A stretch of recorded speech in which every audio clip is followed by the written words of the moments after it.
How long is that tape? How long is the opening? How long is the opening?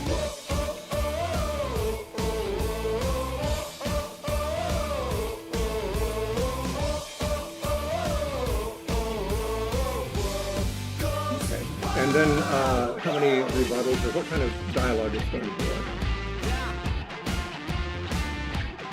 I hear you. I'm not dead yet. Get out of here. Break out the hand grenades. You know it's time to play. Explosions to the brain. Both into anything. You can go through this out and Mark wants to do something else. No, I'm fine.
Go.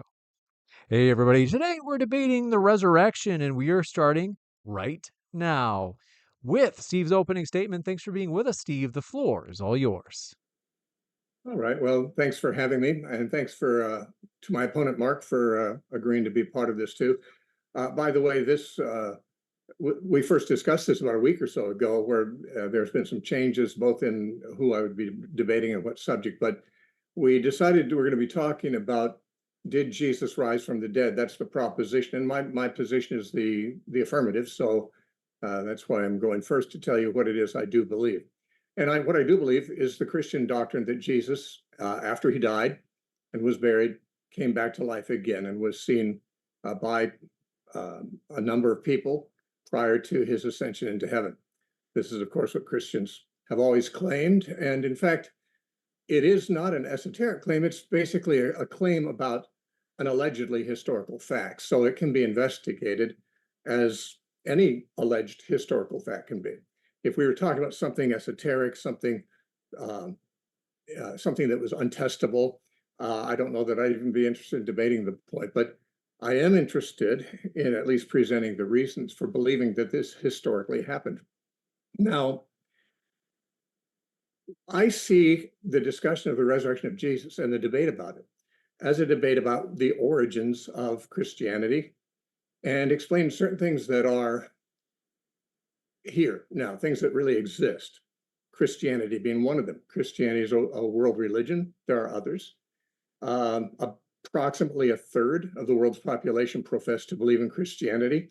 That doesn't make it true. In fact, it could be as false as the other religions, I believe, are. But the thing is, it exists. And when we ask, okay, why are there, 2.5 billion people or more who think something is true, we actually have to say we have to trace that back to something, have to trace it back to some origins. And the Christian view is that it originated with Jesus coming to earth, living, dying, and rising again, and with his followers declaring those things to be true and successfully convincing very many people that it was true somehow.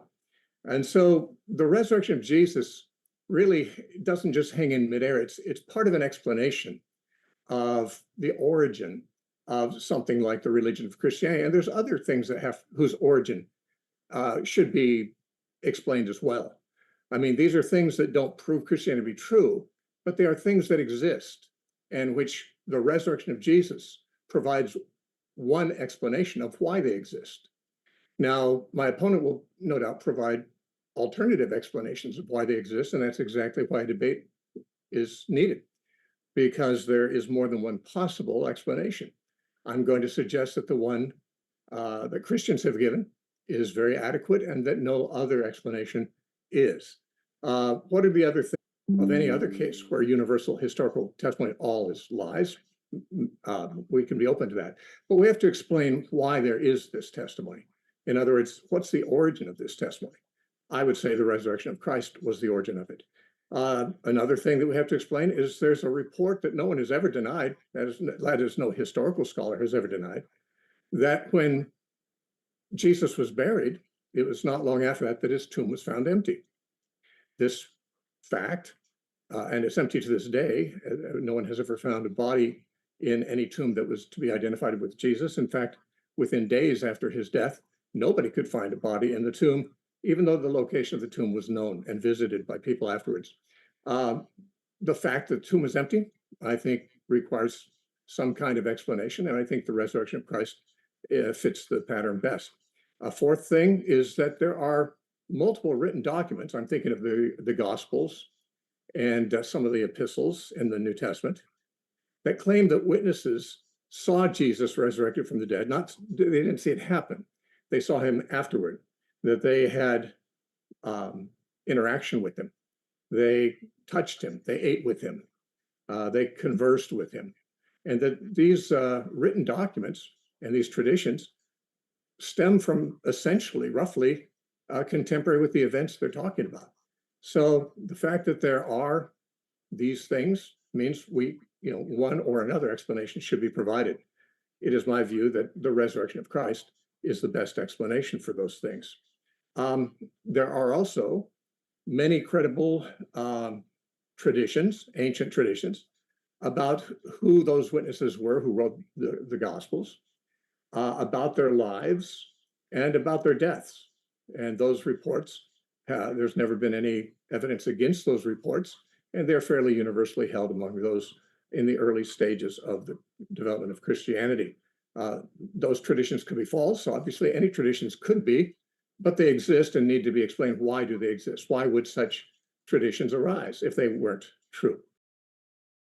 Explanation. But to me, the best explanation for them is they are true, and that it's because Jesus did rise from the dead. I'd also point out that there exists no evidence of the unreliability of these witnesses.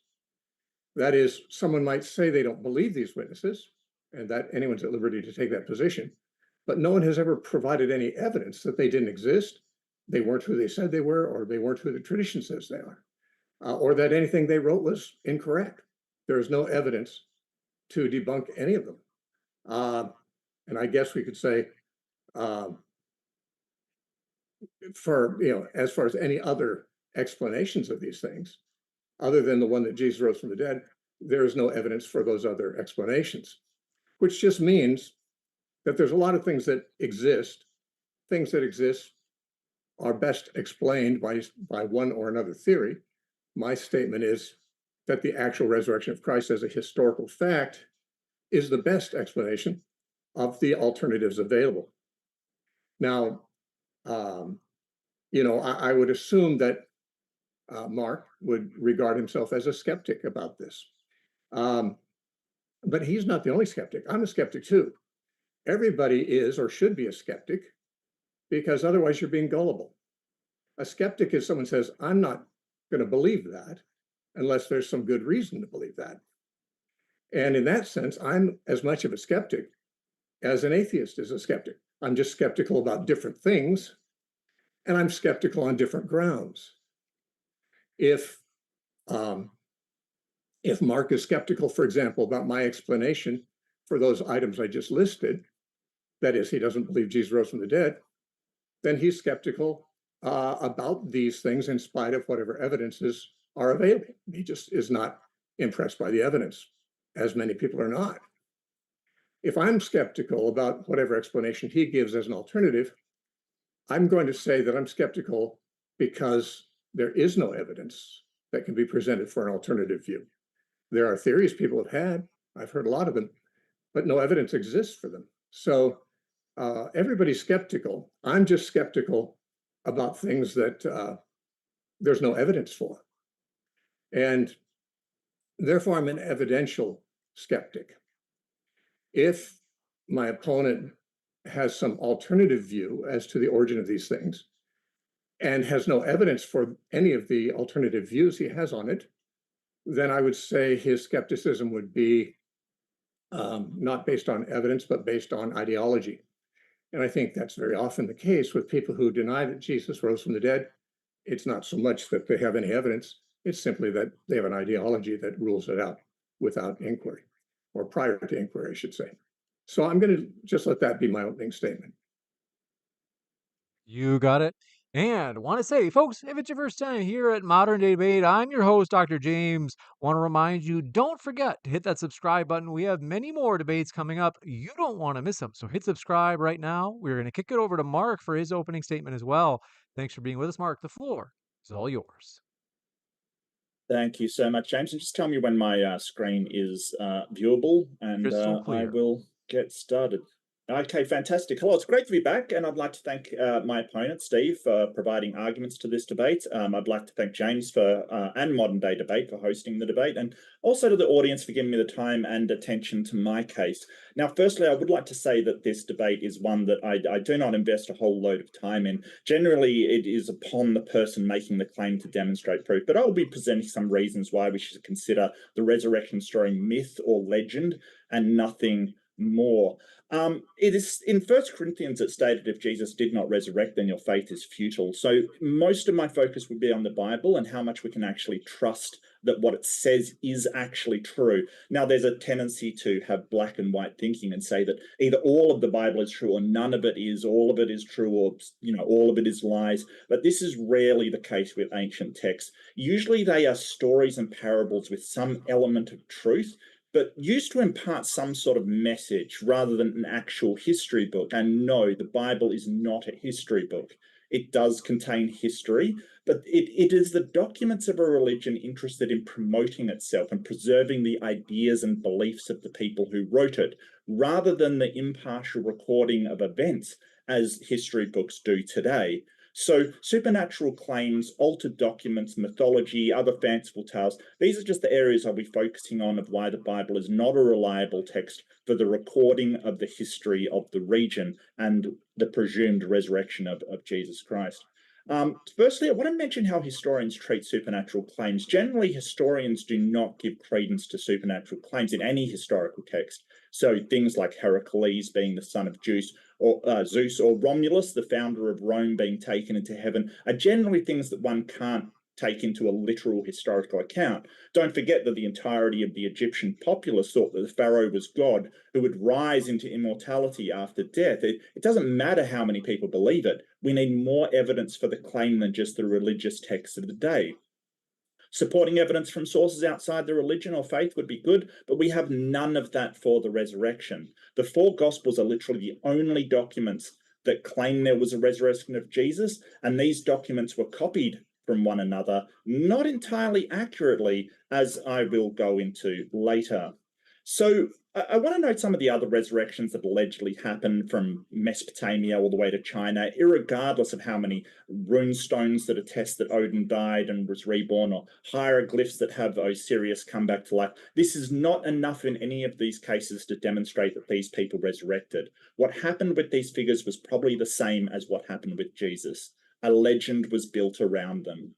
So I want to make a note, while we say these accounts were contemporary, they were in fact written decades afterwards. Consider the resurrection allegedly happened in 30 to 33 AD. This gives about 33 to 40 years before Mark was written. Now, it does seem like a great amount of time, but consider how much a story can change in 30 years. For comparison, Trump had an attempted assassination 2 months ago, and there are already people claiming that there was a supernatural intervention that saved him. This is in the modern era, even when the event itself was recorded. Imagine how a story about a beloved leader could change in 30 years, back in a time when there was no TV or recordings, just word of mouth and oral history that were recorded by Matthew, Mark, Luke, and John. Or were they? Here is where problems get really bad for the credibility of the Bible. It is traditionally held by the early church that the 4 canonical Gospels were written by Matthew, Mark, Luke, and John. There is absolutely no certainty among scholars that this is the case. They think that Mark was not written by Mark, as the author shows misunderstandings of Jewish customs, the geography of Judea, and completely misunderstands the Hebrew Bible. It very likely was a Gentile Christian outside of Palestine, possibly in Rome. Matthew copied heavily from Mark, so it's unlikely Matthew was actually written by Matthew. That being said, there's nothing to suggest that Luke and John were actually written by Luke and John. This brings into question the validity of what can only be charitably called eyewitnesses. If these books were not written by the disciples that were attributed to them, then they are not eyewitness accounts at all. So it's important to note that there are much more contradictions that are highlighted wrong with the gospel story. In fact, the gospels cannot even agree on the date of the crucifixion. John says it was the day before Passover. The others say it was the day after Passover. There's contradictions on who found the tomb, whether the tomb was open when they arrived, whether an angel was there. In one gospel, Matthew, the angel actually rolled the boulder away when the women arrived. In one story, the women were so afraid they were told no one about the empty tomb, while in another they were afraid, but so filled with joy, they rushed out to tell the apostles, and there's much more. In Matthew, the empty tomb is found, and the angel tells the disciples that Jesus will meet them in Galilee. However, in Luke, Jesus appears to the disciples and says, "Stay in the city until you are clothed with power from on high." So what happened? Did they go to meet Jesus on a mount in Galilee, or did they stay in Jerusalem as commanded? That thing is also very odd about the story in Matthew, that of the guards. Matthew's the only gospel that claims guards were posted, and the claim in Matthew that an unspecified amount of guards reported the absent body to the head priest. As the story goes, an angel scared them and they reported it to the Pharisees and chief priests, who bribed the guards to make up a story that the body was stolen. This is a massive problem, as the author wouldn't have any knowledge of this secret conversation. How did the author know that the chief priests had this conversation with the guards? They wouldn't have. And as Richard Carrier has pointed out, it looks like a intervention trying to explain away a possible problem with the story ahead of time. So one of the things that most Christians don't know about is the long ending of Mark. These are passages 9 to 10 of the Gospel of Mark that scholars date to about, Mark 16, I should say, that date to about the early 2nd century, only appearing in texts after this point. The damning evidence for the long end of Mark is a change of tense. Earlier in verse 6, it says, "He has been risen," when compared to verse 9, when it says, "He rose." This shows that someone added these passages to the text. Most notably, these are the passages about handling snakes and drinking poison, as well as the laying on of hands of sick people. As scholars like Bart Ehrman have noted, we don't have any original text for the Bible. So how do we know what other passages has been added by the early church? We don't. If the people altered the text are more skillful in their deception, there may be some passages that were never in the originals that we don't know. This is a nail in the coffin of the Bible's credibility, because if we did not find the manuscripts omitting the long ending of Mark, the earlier than the ones that had the long ending in, we would likely never know about this forgery in the Bible. So that brings me to the favorite passage about the resurrection, the zombie apocalypse.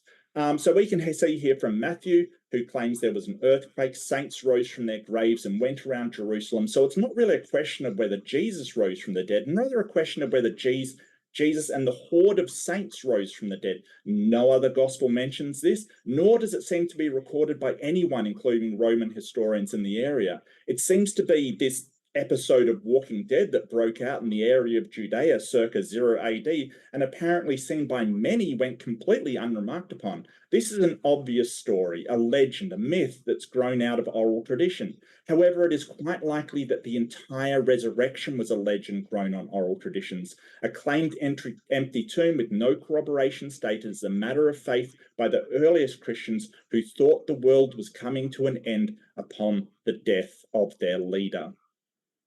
So I want to leave you with this thought. If Trump's assassination attempt had stories of angels and miracles occurring to the modern era a couple of months after the event, what do you think would happen in ancient Judea after 30 plus years by a people that already believed that Jesus would return and were prone to superstition, already believing in the supernatural? It is not a stretch to think that the legend grew over time, making itself into their stories and tales, and finally being written down in an account that did not actually happen. Historians do have a word for these kind of things. It's mythology. Thank you. Thank you very All much right. for that opening, Mark. We're going to kick it into the open dialogue. Want to remind you folks, if you happen to have questions for the Q&A, feel free to submit them in the live chat if you tag me with @ModernDayDebate, or if you want, you can have your question pushed to the top of the list if you use a super chat. And with that, thank you very much, gentlemen. The floor is all yours for that open dialogue. Let me just say this briefly, and then we can talk about the individual things. All the things that Mark mentioned are things that an evangelical Christian has no difficulty addressing. In fact, I have addressed them at my website. It's thenarrowpath.com. The problem is finding them because there's over 1,500 lectures there. They're all free, and you can listen to them. And if some of them are verse by verse, so you can go to the passages that are relevant to this, and my explanations are there. The reason I say that now is because obviously in a debate, I'll probably have 1 or 2 minutes at a time to say anything, and then Mark will get his time too. And one thing that can be frustrating in a debate is to try to cover too much ground with too little time. He listed, frankly, looks to me like a dozen or more points that I should answer, and I would love to answer, but I know the time won't allow it. And I can't answer some. I could answer some of them while we're here, but very little and very briefly. I would say this: that the theories that he presented, one is that the authors of the Gospels were not the people whose names have traditionally been associated with them. Well, what evidence is there that they're not? Of course, he said, if they're not those men, then why should we believe them? Well, that's a good question. If they're not, but why should we believe they're not? The earliest Christians who received these documents from the hands of their authors. I mean, these books are not like the Urantia book or that allegedly just appeared supernaturally, and somebody found it when he woke up in the morning in his bedroom. These are books written by members of the Christian community who were part of Christian churches and who wrote these books and handed them off to the people who certainly knew who it was that wrote them. Now, more than that, I believe the Christians had strong motivation to remember who wrote them. And therefore, in my opinion, it would be very hard for them to forget. Within a century of their being written, people like Tatian and Irenaeus knew very well who wrote those books, and they said that was universally understood by Christians throughout the world. What's interesting about that is, if they aren't written by Matthew, Mark, Luke, and John, we really have to come up with some theory of why those names were used or associated with them. Now, Matthew was an apostle, so someone might say, well, maybe someone would fakely attach his name. John, likewise. But who's Mark? And who's John? And if, they are among the most obscure people in the Bible.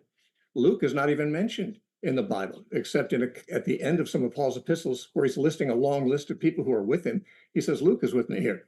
That's all we know about Luke. Mark is almost obscure. Yeah, so, you're going through a lot of points here, Steve. So I'm going to go through them one by one. Hopefully you can keep up, because you're sort of putting a lot of points out there. So basically, we've got a lot of evidence to suggest they're not. For instance, Luke may be written by Luke. He was a tax collector, I believe, and sort of may have written that. However, John did not speak ancient Greek. That's something that John didn't do, and it's written in ancient Greek, so it's very unlikely John learnt ancient Greek, as he was very old by the time of Jesus' death. As I pointed out, I believe it was Mark, there was a glaring error there, as he didn't understand some of the customs of the area. He said that all Jews ate washed their hands before eating, but that wasn't actually true in the area. He also didn't have a knowledge of the geography of the area.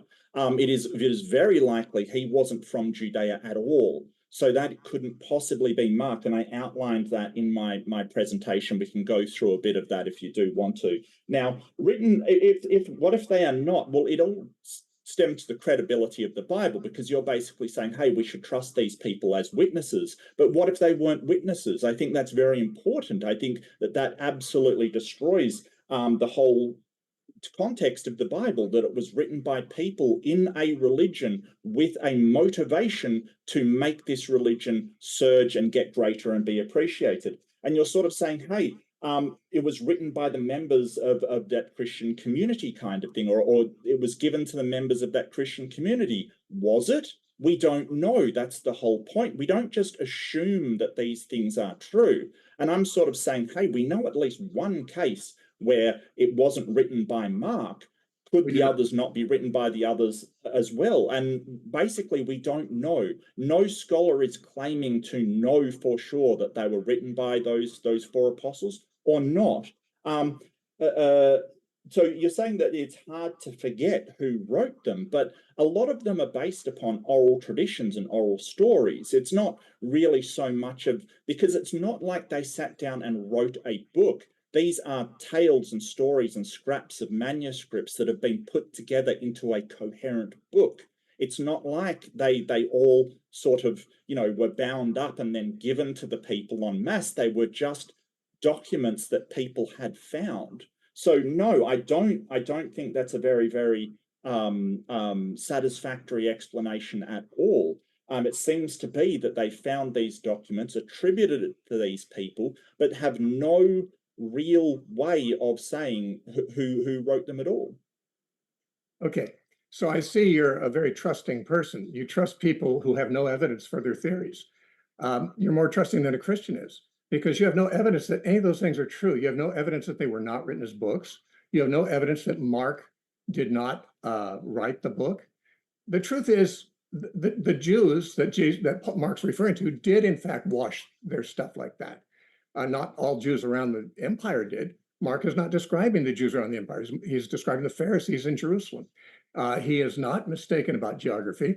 There are book-length treatments of all the things you've said, written by people who are believers, who actually present data. You're not presenting data, you're presenting claims.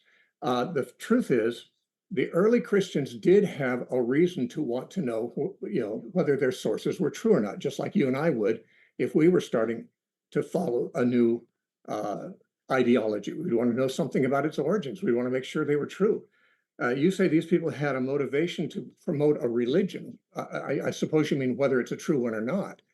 I'm not sure why anyone would want to promote a religion that they didn't believe was true. And if they did believe it's true, on what basis did they believe that? It began in Israel. Israel's where this started among Jews. All the writers were Jews except Luke. And Jews, they're not more inclined than others to believe that a man would rise from the dead. They were very skeptical about that. Jesus, his own disciples were skeptical, as we would expect. That's a very realistic story, that they would be skeptical of his resurrection.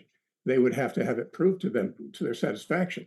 And if they did believe, if they did come to believe these things, enough, as the traditions say, to even die for their testimony's veracity, what made them believe it? I mean, what they made up stories that had no roots in history, and therefore they just decided, I guess this is the religion I'm going to promote. Well, what are they going to get out of that promotion? Christianity was a persecuted religion for the first 200-300 years, actually. And all the leaders, the apostles and most of the church leaders, were hunted down and killed in the arenas and otherwise. This is not a belief system that offers a lot of cushy advantages if it's not true.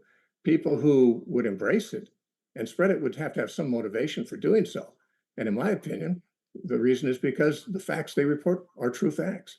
I realize that what many people listening may not realize is that on the internet and frankly in theological books, there are two camps. There are those who come at the Bible skeptically and come up with theories like those that Mark has just presented about the origin of these books.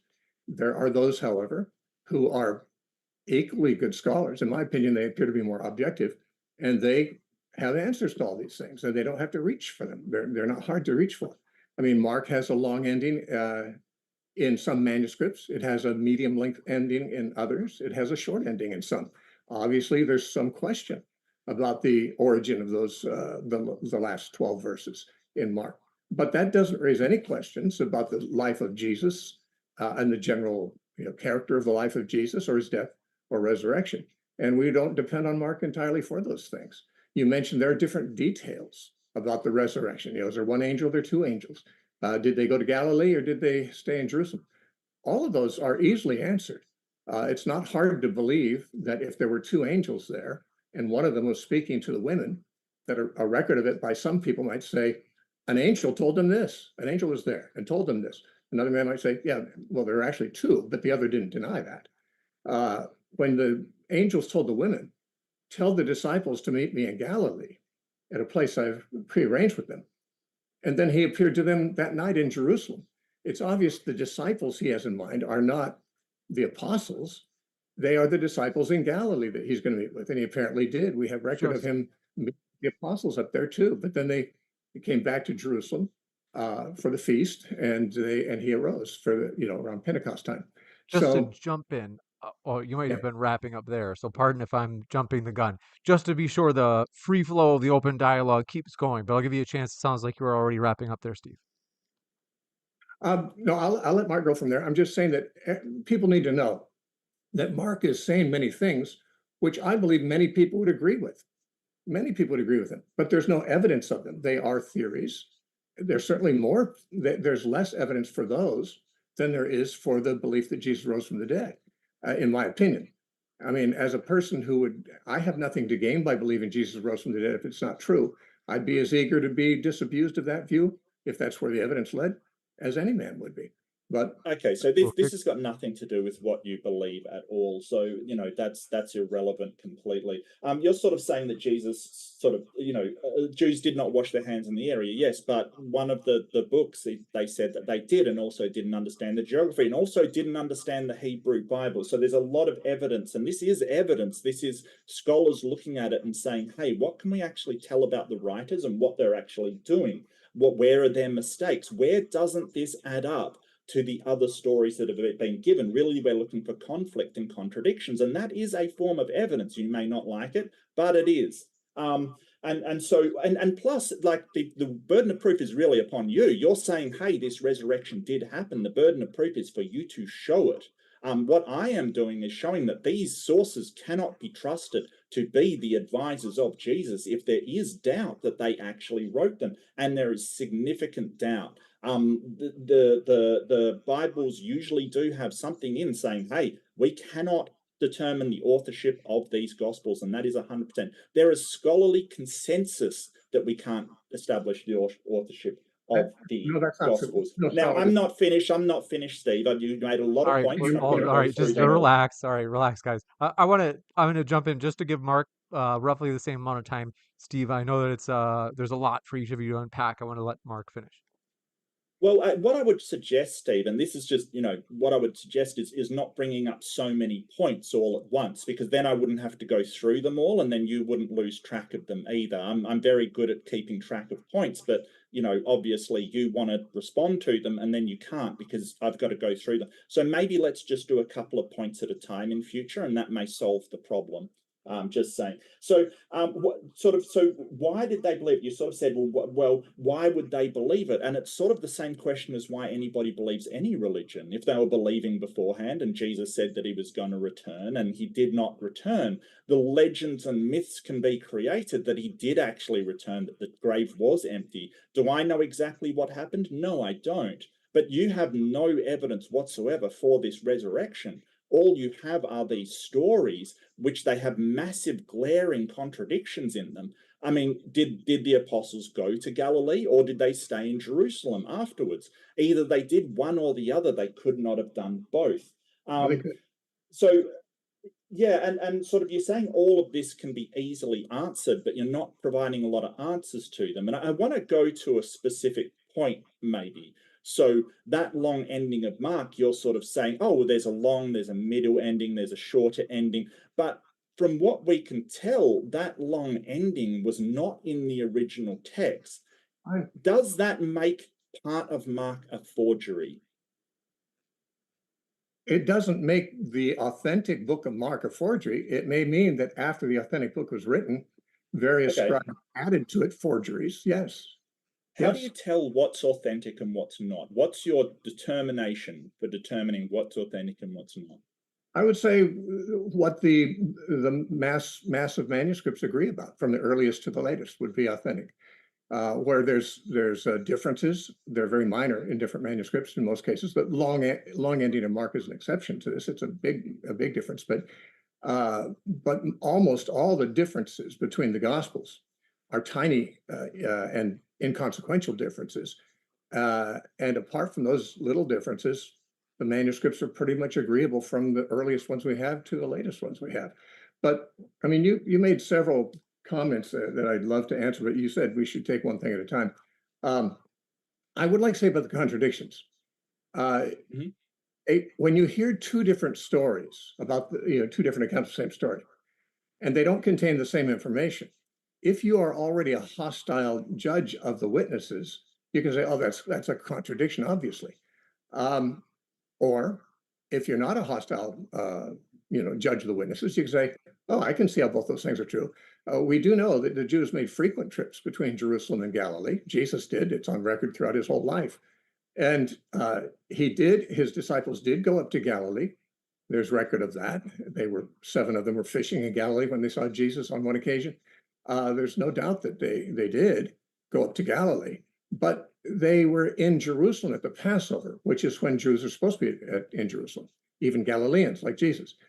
Then they went to Galilee. Then they came back to Jerusalem for Pentecost, which is also a time when the Jews are supposed to be there. So that's not a strange thing. That's not an unusual trip for them to make.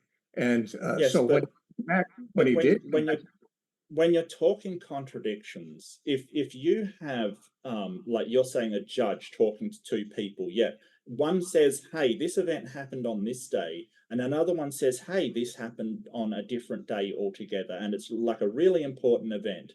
Like at that point, you can't really trust either of them. The better thing to do is we go out and find out what actually happened, because there is no real way that you're going to know who's actually right. Or maybe both of them are wrong. Maybe it happened on a third day and both of them are wrong about the day that it happened.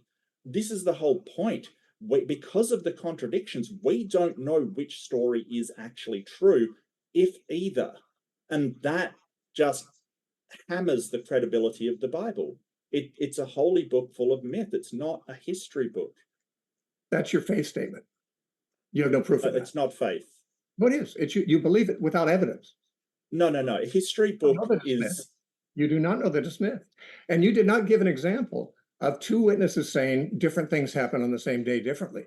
Give me an example of that kind of a contradiction you just described in the Bible. I believe it was John said that it happened before Passover, the day before the Passover, and all the other accounts say it happened after Passover, the day That's after not what it Passover. says. What happened, Jesus took the Last Supper at Passover, but he was crucified the next day. Now, John tells us that when Jesus was on trial, the Jews did not want to go into Pilate's house and be defiled because they wanted to keep the Passover. This apparently is where you're getting the idea that John is saying they hadn't kept the Passover yet. The fact is, the Passover is a week-long festival, the week of unleavened bread, and they wanted to keep the Passover. As they didn't want to, in the midst of that week, be disqualified from continuing it. So that keeping the Passover is a week-long thing. It was the Paschal meal that all three synoptic gospels tell us they had the Last Supper, the Paschal meal, the night before Jesus was crucified. Mm-hmm. Passover continued for 7 more days after that. Yes, but John said that Passover had gone before, like it happened on the day after Passover. That's what was recorded. No, you don't understand. That's Passover is a single day followed by 7 days. The whole week is called Passover. It was the first day of that week that they had the Last Supper. The rest of the week, the Jews were keeping the Passover also, and they didn't want to become defiled the second day into it, so that they couldn't keep keeping it. That's what it says. Now, it doesn't say that Jesus was. That sounds like apologetics to me. It sounds sort of like you're just trying to fit it into the narrative kind of thing. That's a very subjective judgment, and everything you say strikes me as atheist apologetics. So that's what we do. We present evidence. I'm presenting evidence. You're presenting theories. Now, the truth is, what I just said. No, you're not presenting evidence, Steve. You're not presenting evidence. You're just presenting claims. Whether that claim is within a sort of Iron Age book or speaking it directly, it's still just a claim. Where's your actual evidence that the resurrection happened? Evidence, that which is seen. All right. Where is it? In a court of law, Mm-hmm. testimony is considered evidence. It may not be compelling evidence, but that's what evidence is. It's if somebody says, I was there, I saw this, well, that's part of the evidence of the case. It may be evidence that you reject, but it's not Really? it's not evidence. Okay. Can I walk into a court and give them a book of what people said they saw, and would the court accept that? No, but if No, absolutely they wouldn't. They would And not they at shouldn't. all. The And they reason shouldn't. why it is just basically what you're describing is essentially hearsay. You don't have any actual evidence for the resurrection. All you have are a bunch of stories written in a book, and sort of this like you asked for contradictions. I brought up one. You sort of made this excuse that, oh, well, Passover can last a week. So no, they were talking about the Passover feast. You were wrong. John said, I didn't make an excuse. okay. Well, okay. Well, I don't know how familiar you are with the Bible. How I'm just curious because you're making statements. pretty familiar, actually. It sounds like you're the one with secondhand knowledge. Have you Okay. studied the Gospels carefully? Well, when Mary got to the tomb, was the tomb shut or open? The tomb was open, as all Gospels tell us. Did an angel roll the boulder away from the tomb Yes, before anyone got there. before anyone got there? That's what all the Gospels tell us. Yeah. So Matthew says that the stone was rolled away by an angel, and the women witnessed that happen. No, they didn't witness it happen. I said it happened before they got there. They weren't there when it happened. They got there and it was open. Maybe we should look at the verse then on Matthew. Help yourself. Yeah, sure. While we do that, maybe you can address the while we're on Matthew, maybe you can address the people, the saints rising from the dead. Do you want to address that? Yeah, right. Yeah, Yes, that's not a problem. That's not a problem to me. The Bible teaches that during Jesus' lifetime, he raised a number of dead people to life, and that when he rose from the dead himself, a number of others came to life as a result. Now, you suggested hordes of them. There's no suggestion of hordes. It says many. Now, how many would there have to be an amazingly a large number of people walking out of their graves? I'd say 5 or 6 would be an amazing amount. I'd say, frankly, 3 would be an amazing amount, but it's probably more than that if they say many. What if it's 10? Okay, what's the problem with that? I have no problem with that any more than the raising of Lazarus or Jairus' daughter. And none of the other Gospels recorded this. None of the other Gospels recorded Lazarus rising except John. There's many stories about Jesus that are only found in one Gospel, and the reason is, it's as John said. John said many other things, wonders happened that cannot be recorded in this book because there were too many to record in any book. And so we have a number of stories for which we have 2 or 3 or even 4 witnesses, and many stories in all the Gospels for which there's only that witness. Yeah. Well, I think that somebody in Rome, like some of the historians in the area at the time, would have noticed, or people would have told them about, a bunch of guys rising from the dead. But I just want to read Matthew 28. Sorry. At the Sabbath, at the dawn of the first day of the week, Mary Magdalene and the other Mary went to look at the tomb. There was a violent earthquake, for an angel of the Lord came down from heaven and, going to the tomb, rolled back the stone and sat on it. Right. And they came and saw that. They came and saw the angel. Yes, so, well, it says that they went to look at the tomb, and then there was an earthquake, and an angel came down and rolled back the stone and sat on it. Actually, it doesn't say that those follow in that order. It just mentions both things happened. Really? Yeah. Yeah. You are. So who is writing it to say this happened? Who's writing it? Because it's written in the way that an observer would observe those events happening. So you would presume that they're writing what the women saw, but you're saying they're not. They're not writing what the women saw at all. So whose testimony are we getting here? Who's it coming from? Out there and found two angels actually sitting on the stone, and the No, stone not in Matthew. away. Pardon? Not in Matthew. No, not in Matthew, but we have that information from other sources. We have more than one source of every historical account we know anything about, and we have 4 historical sources about this. And as you combine them, you find that the women got there, and they found that the stone had been rolled away, and there were 2 angels there. Now, I think that they wouldn't have to watch it rolled away for them to deduce, oh, I get it. These angels moved the stone. They weren't sure who could do it. When they were on their way there, they were talking among themselves. Who's going to How do move you it? know that? How do you know that? It's recorded that they said that. Yeah. It's recorded that they said that. Yes. Yeah. Okay. So you've got an incident here of basically the women going down, the angel rolls a stone away. You know, and you're sort of saying, hey, they just made it up and assumed that the angel did it. That's what you're saying. They saw the evidence of it right there before their eyes. Okay, so why did the others not record that evidence? Well, you say they didn't? Yeah. I think you'll find that there are other recordings in the Gospels of the angel moving the stone. So I mean, I don't know why you're saying they didn't, but Which passage is it? pardon? Which passage has the angels moving the stone and the other parts of the text? I didn't actually bring a Bible to this debate because I wasn't planning to debate the Bible, but I will say this, that Sorry, is that a bit odd? I mean, you're in a sort of, I mean, this is focused around the Bible pretty heavily, right? no, it's actually focused on the evidence for the resurrection, which includes the Bible. And What other evidence is there? What other evidence is there? well, there's the church fathers, the traditions of the church fathers. There is, I said the very fact that Christianity took off at all deserves some explanation. And the fact that Jesus rose from the dead provides the best one, because, at least to me, it does, because there's no better explanation out there of where Christianity arose from. Okay, so here's the thing. Even though church fathers may have believed it, that isn't evidence. You know, you can't go into court and say, hey, well, you know, the people who were around at the time believed this person did it, so that's evidence. If they didn't see it and they didn't witness it, that doesn't really matter. Like you're sort of using this word evidence, but evidence is evident. It basically has to be able to be presented in some way.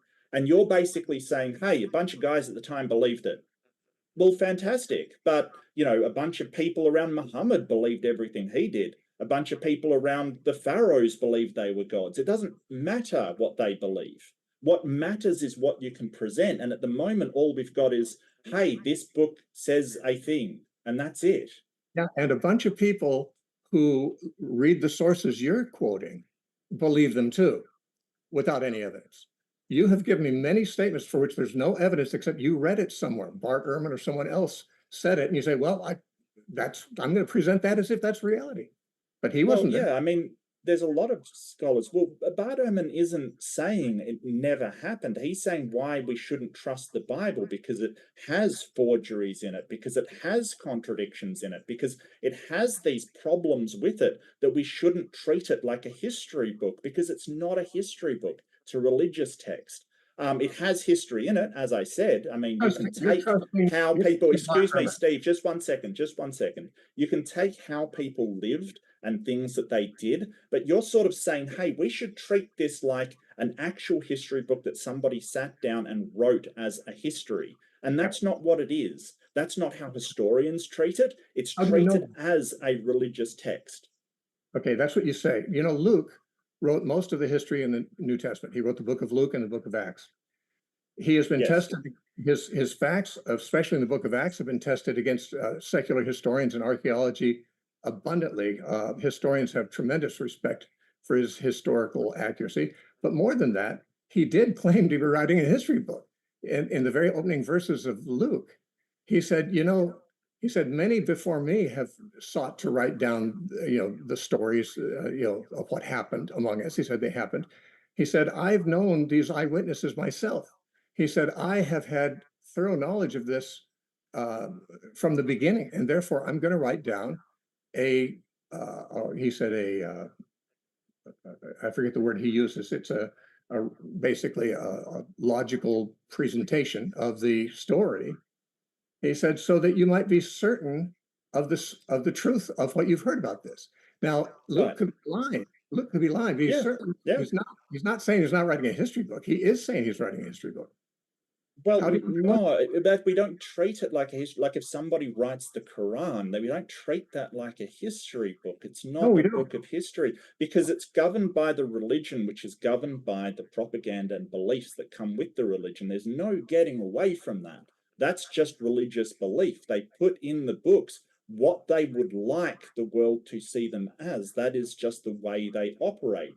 Now, Luke, who was supposedly a tax collector, did have some sort of, sort of scholarly No, thing, but he was we don't know. Excuse me, Steve, you're going for a long time. I would like to be able to talk. Now, we don't even know for sure that Luke wrote Luke. That's just a matter of faith by you. You're just saying, well, I take it on faith that the church fathers were right when they say it's Luke. We don't know how long after the supposed resurrection was Luke written. Well, you asked the question as if you're interested in the answer. I can give you, in fact, I have an hour-long lecture answering those questions, how we know that, at my website, which you can listen to. You won't give me an hour to talk about right now, or else I'd take it gladly. But I will say this. First of all, when I said Luke was a physician, I was just trying to correct you. You said he was a tax collector.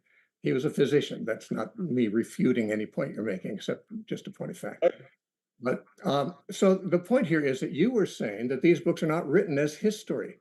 I said Luke said he was writing as history, and his story resembles very closely Mark and Matthew's story, which sounds like they had the same intention. So if you say they're not history, I'd like to hear the evidence that they're not. Well, it doesn't resemble it closely. I don't remember there being a zombie apocalypse in Luke. Maybe you could point that So out what? to me. There wasn't So what? in there. There's no Um, blessing of Lazarus in Luke either. So what? No, yeah, no, it's major events that you would expect somebody to write down. Like if you've got a historian and you have this event, you would hope that the historian document everything that happens during that time as much as possible. Now, an earthquake, saints rising from the dead, walking around, meeting people in Jerusalem, that is not just a significant event. That is something that absolutely a historian should be writing down. But somehow, even though this, according to you, happened, these saints rose up and they went and they spoke to people, and people were like, wow, it's dead people wandering around. Luke didn't record it. So even if he was trying to write a history book, the fact that he did not record a bunch of dead people coming back to life means that he failed abysmally. I mean, what kind of historian doesn't write an event of that significance? It's ludicrous. So Okay, that tells me right. it probably didn't happen, and neither did the other sort of fanciful stories in this book. I believe you asked a question, so I'd like to answer it if I could. What Sure. kind of historian does not record every major thing that happens over a period of 3 or 4 years? Every historian in the world. I mean, if you wanted to write a history of the deaths by COVID-19 over the past, say, 3 years, you probably would record a sampling of them, and you'd figure that people would understand that this is just a sampling. I can't tell you all of them. Now, every one of the gospel writers record Jesus raising people from the dead. They don't all mention Lazarus. Only John mentions that. They don't all mention these people who came out of the graves when Jesus rose. But they all mention others, Jairus' daughter, the son of the widow of Nain. Resurrections from the dead are included in all of them. But you say that a historian should write everything of significance that happened in a period. No historian has ever attempted to do that. What these historians were trying to do, as John tells us, he says there's many other miracles Jesus did, but I can't record them all for you. He said, I've recorded enough of them so that you can know that you have reason to believe. And that's exactly what these guys were doing. They were trying to include just enough evidence, enough stories of various kinds, not just resurrections from the dead, but many others, so that their readers Yeah. would say, here's why we believe in him. Okay, well, I mean, your analogy about sort of, COVID, the millions of deaths during COVID, I think that's a really bad analogy, and it's a false analogy. And the reason why is because deaths happen every day, and there's millions of events happening in order to document all of them. Yeah, I agree, that's an impossibility. But you're talking about people coming back to life, which doesn't happen every day. It's a very, very unusual event. And you're talking about 10, 11 events that people who were with Jesus at the time in the area completely missed, but Matthew, who was with him, managed to pick up on it. So it's not an analogy that actually works. It's more like, you live in a village of 1,000 people, nobody ever dies, and then 11 people die. Of course a historian's going to write about it. It is an incredibly uncommon occurrence. And that is what people coming back from the dead is. Not that, I think anybody can come back from the dead. You haven't presented any kind of evidence that Jesus came back from the dead at all. Okay, you say the burden of proof is on me to prove that he did. Yes. I would say that in a court of law, if several people gave witness to an event, that it may not be proven by their testimony, but it would be seemingly the burden of evidence would be on those to say that they're lying, that you can't trust them, especially if they are not known to have ever lied. They're not known to be incompetent. What is it that makes you so sure that these stories are not true? Okay, so the what you've described, a court would never accept. So there's multiple burdens of proof on a court. It depends on what kind of court you're in. Like criminal court, it has to be beyond a reasonable doubt. So in that case, it would not even approach. It's just a few people saying, hey, this person threw a rock and broke something. No, we would not take that. We would need much more evidence in order to prosecute somebody for a crime. If you have a civil court, it's sometimes preponderance of the evidence, where depending on the reliability and the credibility of the witnesses, you may overcome that burden. But your problem is you can't even show these were the witnesses. You've got documents written 30 something years after the fact with no guaranteed authorship of them. Just claiming they're correct because somebody wrote them that we don't even know who it was.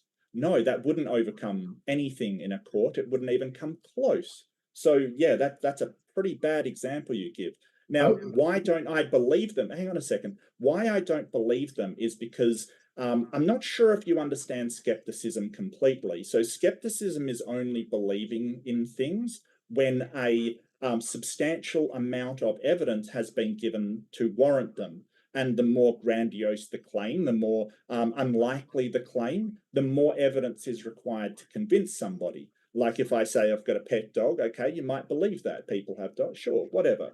If I say I've got a pet dragon, you would need a lot more evidence. If I say I've got a pet angel, you would need a ton more evidence. Now, so when somebody says, hey, some itinerant preacher was crucified in Judea circa 0 AD, I'm like, cool, all right, yeah, probably.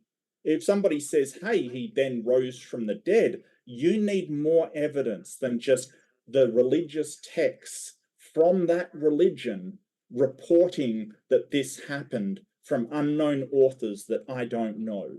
So that is what skepticism is. You do not have any kind of evidence to show this is actually the case, and people do not rise from the dead as described in the Bible. What kind of evidence would you like to see a Christian present? If in fact the story is true, what kind of evidence would you like to see? Yeah. Well, for a start, I mean, something not from the Bible would be fantastic. So, extra biblical, but that doesn't exist. That's not true. So what have you got? All the four Gospels were extra biblical when they're written. There was no New Testament book until 300 years later. They were independent witnesses. Yes, but you're talking about a series of documents that from the long ending of Mark, we know has been changed. We know things have been inserted. We don't have the original, so we can't be sure of what else has been included. And the church has a history of falsifying records, like with, Testimonium Flavius, for instance, where they added the section on Jesus. And it's very evident they added the section on Jesus because they referred to Jesus by Christos. What, do you know why that's a problem? Because Christos is Latin instead of Greek. And it means the Messiah. Yes. The problem is Josephus was a Jew. He never refers to Jesus in his other works as. There's another part where he says that Jesus, the brother of James, he So-called says that he was called Christ, not is Christ. And Josephus was a Jew. He never would have written, because he didn't believe that Jesus was the Messiah. So he never would have written that. And the flow of the paragraph, if you take that section out, it flows perfectly, just like all of other Josephus's work. But in the Testimonium Flavius, if you put that in, it's broken up, and it's got something that a Jewish person would not put in there. It's an obvious addition by the early church. And a lot of this went on back then. How do you know? Falsifying documents. How do you know this? I just told you. Told you. You said a lot of this went on. If your theory is the Flavium Josephus theory about the testimonium there is that Christians have interpolated that, which is a theory that is possible. It is possible that that's true. That's not showing that this went on a lot. Where else did it go on that you know about? Well, I mean, I'm pointing at the long ending of Mark, which you still haven't really explained why, you know, I don't need to explain how some people add things to books that exist. What I'm saying is we have thousands of manuscripts which don't have that, or that do, you know, that don't all say the same thing about that. There's different endings for Mark, but that just means that someone added some things at the end of Mark. But the majority of the material in the Gospels, and by majority, I say scholars would say 97.3% of the material in the Gospels is the same in all the 5,000 Greek manuscripts we have. So wait a second. Going on here. This question was why I don't believe what would make me convince me that the stories in the Bible are true. And I'm telling you, like, things that would be outside the purview of the church. And as Bart Ehrman does point out, if this is, like, we don't have the originals to check it against. We don't know if anything else was added. You don't know for sure, because we know things were added. We know that. And you just admitted things were added. It is a forgery. So it is possible that there's other things, even very, very significant passages that were added that we don't know about, which is why you cannot trust these sources, because we don't know if they came from primary authors. No idea. We cannot demonstrate that to be true. Number two, forgeries have been added and only picked up on when we found older manuscripts, and we don't have the originals to check against. And the thing about having the thousands of manuscripts, they're all copied off one another. In fact, one of the early church fathers was adamant and very outraged that errors kept making its way into these manuscripts because they were being copied by scribes, and errors were occurring, and in translation errors were occurring. That's why there's, you know, I don't know how many versions of the Bible, like hundreds by now, versions of the Bible, all with different sort of interpretations. It's a game of telephone. It's not exactly like that at all. Bart Ehrman's field of expertise, of course, is textual criticism. I don't know how much you've looked into textual criticism. I've actually been reading textual critics for about 45 years, and I would say that Bart Ehrman's are fringe ideas among textual critics. Most textual critics would say that the changes that have occurred in copying between the Gospels and the early and later manuscripts are minuscule and insignificant. In fact, most of the differences that have been wrong, and Bart Ehrman mentions this too, by the way, in his writings, are things like the word order of a sentence is different in one manuscript than the other. It says the same thing. One is a spelling mistake. Is another thing that occurs thousands of times. Each time something like that occurs, they call it a change, a difference, but it's of no significance. The truth is that the testimony of all the manuscripts are essentially the same on every story about Jesus, with the exception of two major cases. One is the long ending in Mark, which obviously someone added something to, but no one added anything to the material before that, is the point. Nothing significant. And so how do you know? How do you know that? How do you know nobody added anything to the material before? Well, how do you know that? Let's just put it this way. from the because Mark is the earliest Guys. manuscript. It's the earliest manuscript. Sorry, go Just to ahead, give James. Steve a chance to answer your question. Okay. Yeah. How do I know that? I don't know it beyond question, but there is no evidence against it. We have manuscripts dating from the early 4th century and from all the centuries since then until the printing press was invented. As I said, about 5,000 manuscripts. The changes that you say were continually made are not found in these manuscripts. That's why I say it wasn't changed. Now, if things were changed before the earliest manuscripts, who can say? None of us know. You can argue that they were. I can argue that I don't think they were. Neither of us can prove our point, but there's certainly no evidence that the copyists were extremely careless and frequently added things. Once in a while, apparently someone did, but we can tell when that happened because we can compare one manuscript with another. That's the joy of having textual criticism. We can compare the manuscripts to see what has and what has not changed, and the things that have changed. But you don't know that there wasn't something added, because we're talking 30 years past the date, with our earliest manuscripts for Mark, which was the earliest, about sort of 63 to 70 AD. You don't know that something else wasn't added. You don't know that. Well, what I do know is that you yourself said Mark was written 30 to 35 years or 40 years after the events, right? Sure. There would have been, you said that earlier in our talk today. You made that point in your first presentation. Mhm. Now, okay, therefore, when Mark was written, there were a lot of people still living who would have been contemporaries with the apostles and with Jesus. And we never have any record of people saying, wait a minute, I was there and that never happened. Now, that doesn't mean it did, that it did happen, but I'm saying that if you're going to publish an allegedly historical work, which is what Luke did and Mark did and Matthew did, and you're going to publish it in the very area, as Matthew did, where the events actually allegedly took place, and you're going to do it within the lifetime of very many people who lived there all their lives, you're taking a great risk if you're going to make up stuff that didn't happen at all. Now, Well, there was a lot of people that believed that those events did not happen, and they were the Jewish people in the area at the time, because they didn't believe that Jesus was the Messiah. It was only the very small amount of Christians in the area that did. So yeah, they published it in the area, but any sort of claim by the Jewish residents to say, hey, that didn't happen, it was ignored because they were a religion and said, hey, these are the gender. They don't believe.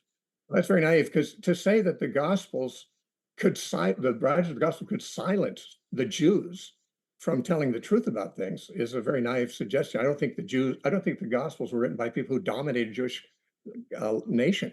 What I would say is this, that the Jews in the Talmud tell us that Jesus was crucified for doing magic, okay? Now, this is seemingly a backhanded way of saying that some kind of supernatural things apparently did happen, and the Jews crucified him for doing them. Now, obviously, they described them as magic. In fact, interestingly, the Gospels tell us that the Pharisees accused Jesus of doing magic and working by the power of the devil. So, the Gospels actually are quite correct about what the Jews said about it. But the Jews did not deny that Jesus did these things. They simply did not want him to be the Messiah. They had a political interest in the matter, and therefore they simply wanted to discount these things as evidences. The Christians were the ones who didn't have any desire to discount them as evidences.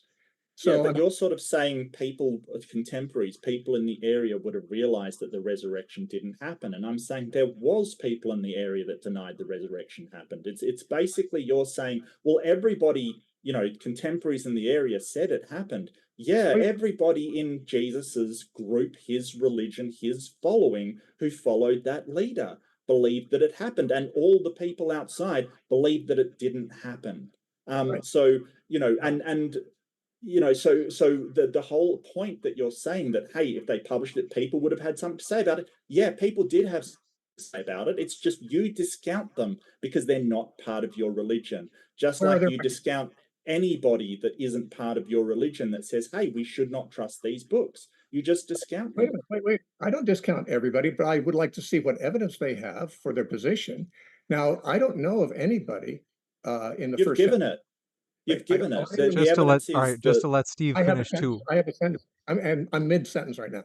I don't know of anybody in the first century who wrote a book saying, no, Jesus didn't rise from the dead. Now, you're right. Many people then and now have never believed that Jesus rose from the dead. And I never said that many people, that everyone said he rose from the dead. I said that the Jews acknowledged that Jesus worked miracles. I wasn't talking about his resurrection. And they acknowledged that he did things that were supernatural and that which they interpreted as magic. You were saying that, people, if Jesus had done these things, people would have known it. Well, the Jews did know it. That's what I'm saying. They did know what he did. Now, why didn't they believe in the resurrection of the dead? Well, for a number of reasons. One of them is the same reason that they didn't accept his miracles as proof he's the Messiah. They didn't want to see him as the Messiah. They didn't have an alternative answer for what happened to his body that makes any sense.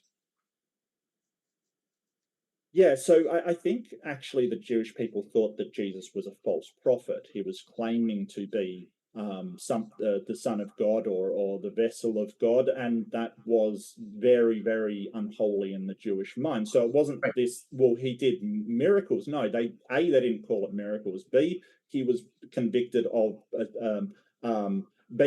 claiming to be the Messiah when he did not fulfill the Jewish criteria of being the Messiah. Or so they claim. They say he did not fulfill the criteria to be the Messiah. So it wasn't so much that he was doing magic as that he was claiming to be God is more, or the Messiah is more their issue. But you don't have. Before we take another point, could I just answer that? Because you're going to go to Sure. something else. Pardon? Is it okay? Yeah. Okay. I didn't say that Jesus was crucified for doing magic. I'm saying that's what the Talmud says he was crucified for. You are saying he was crucified for other reasons, and you're getting your information from the Gospels because we don't have any other information that tells us that Jesus was crucified for saying he was the Son of God. Only the Gospels tell us that, and you're apparently taking them as reliable. The Talmud, which is only a couple centuries later, was the Jewish tradition that Jesus was crucified for the miracles he did. You're right, they didn't call them miracles because they didn't want to credit him. They called them magic. What we would call miracles would be called magic by somebody who doesn't believe in God, of course. Well, I mean, I don't think they sort of said he was doing magic. I think they said he was a sorcerer, guilty of apostasy, that he Sorcerer left is a the magician. Jewish tradition. Yeah, a sorcerer is a magician. Yeah. Yeah, but I don't think where is the evidence of him doing magic? They called him a sorcerer, He didn't. but He didn't do that. well, okay. So where is the evidence of him doing anything supernatural in the Talmud? In the statement that I just made, that they said that he was crucified as a sorcerer. And As a sorcerer, right? right now, what a sorcerer is a magician.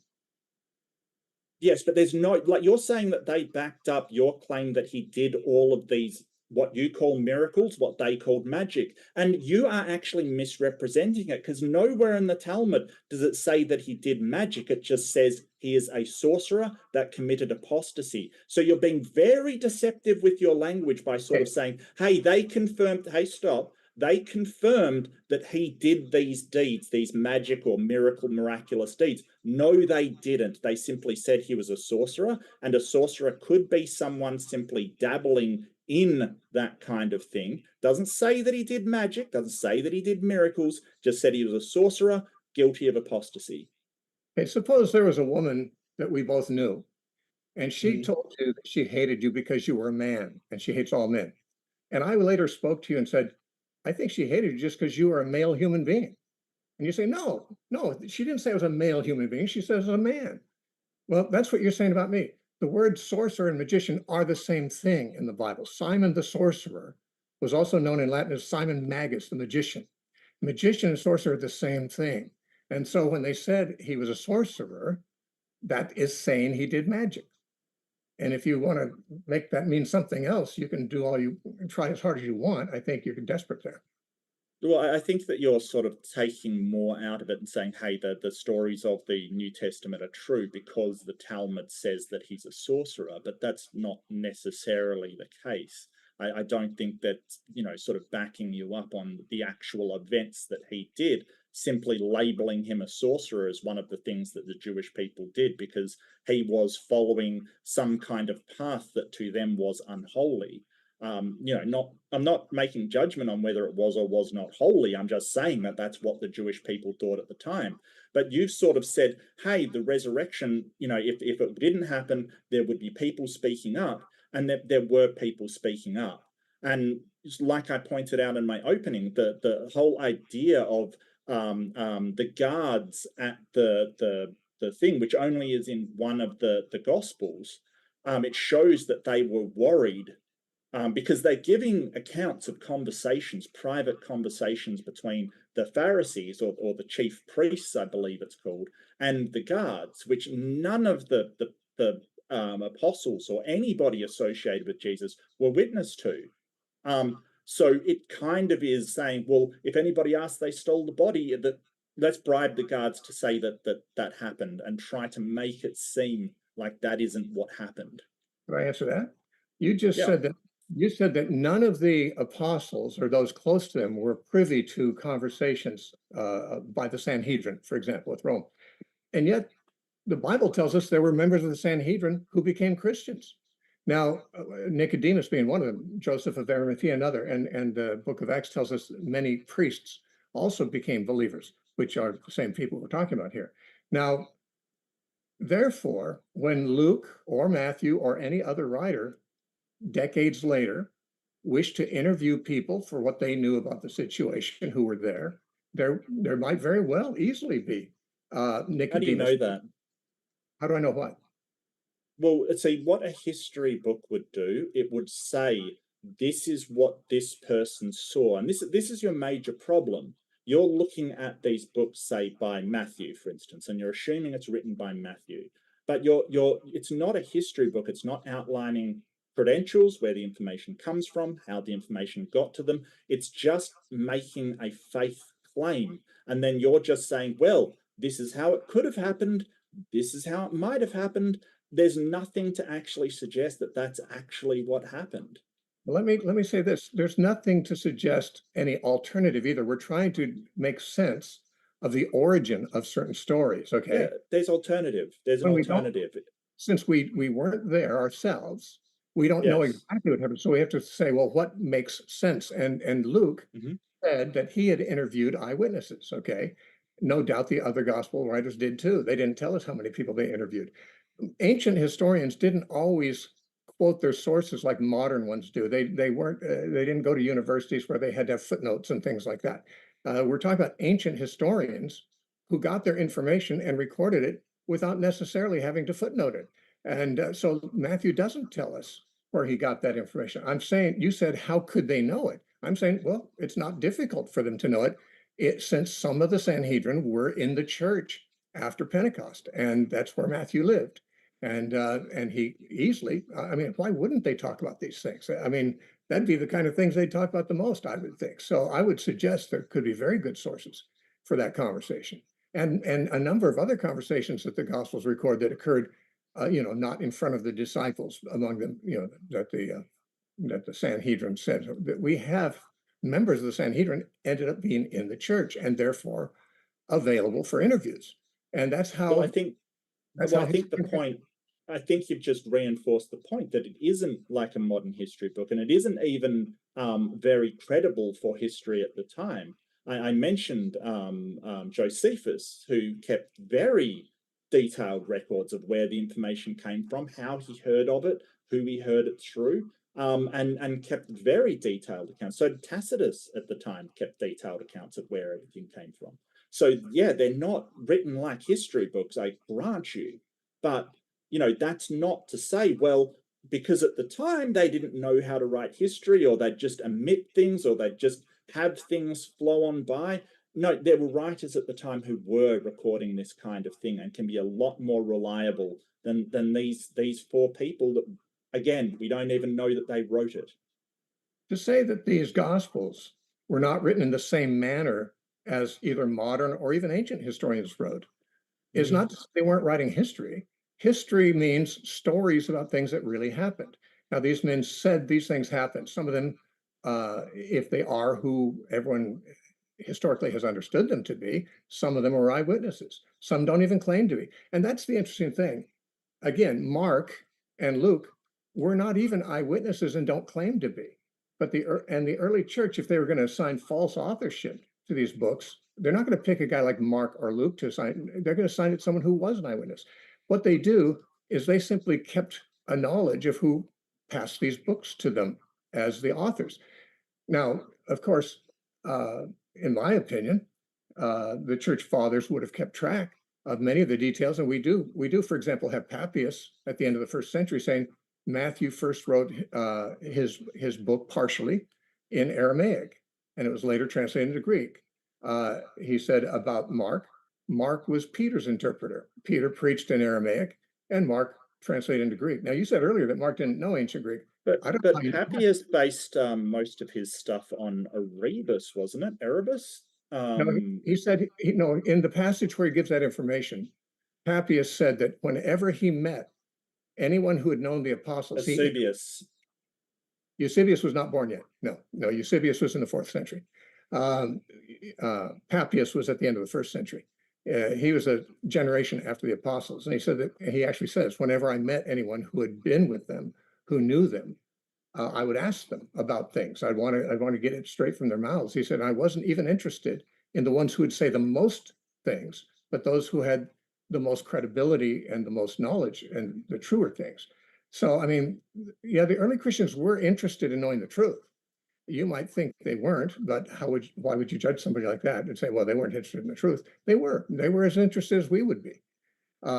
Well, I'm not saying that they weren't interested in the truth. What I'm saying is that legends grow out. Like, this is the sort of black and white thinking that I outlined in my opening. You're sort of going, well, it's either all a lie or it's all true. And what I'm saying is that people, when events happen, especially back in those times, and we see this a lot with myths and legend building, that an event will happen and people will talk about it. It'll get blown out of proportion. It'll get more and more fanciful as time goes on. And by the end of it, it becomes its own thing. I'm not saying that people intentionally went out to lie, but when you have the leader of a religious sect around that time, people are going to, just make it a bit more fanciful. So Untruthfully? What do you mean, why? Yeah, untruthfully, you mean? Well, do you think that Trump's assassination was stopped by an angel?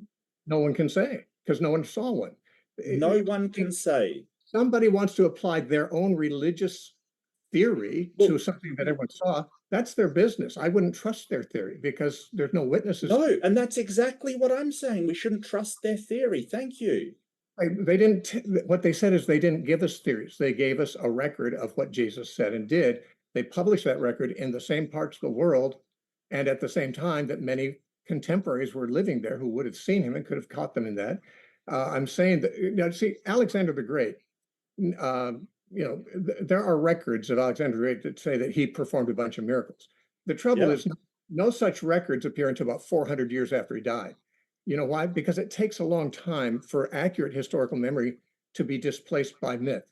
We don't know of any case where a person who actually lived was deified or something in the generation of those people who saw him and knew him. Romulus. You think Romulus was a real historical character? The founder of Rome. Like, well, I don't know. Well, that's the thing. We still don't. Walls? Okay, can I answer? Yeah, we don't know whether Romulus existed or not, but I don't believe he was suckled by wolves, and I don't believe he sort of did all these miracles on behalf of the gods to raise Rome up, and I don't believe that he went to heaven after he things, but the people at the time believed he did, and it may have been a very real person it was based upon. You're basically proving my point. You get a person who does an amazing thing, like they significantly helped the building of Rome. People create myths about them. They were this person that never died. They were held up to heaven. And that becomes the story. And that happened because there were in Rome statues to Romulus, the founder of Rome. That happened within his lifetime.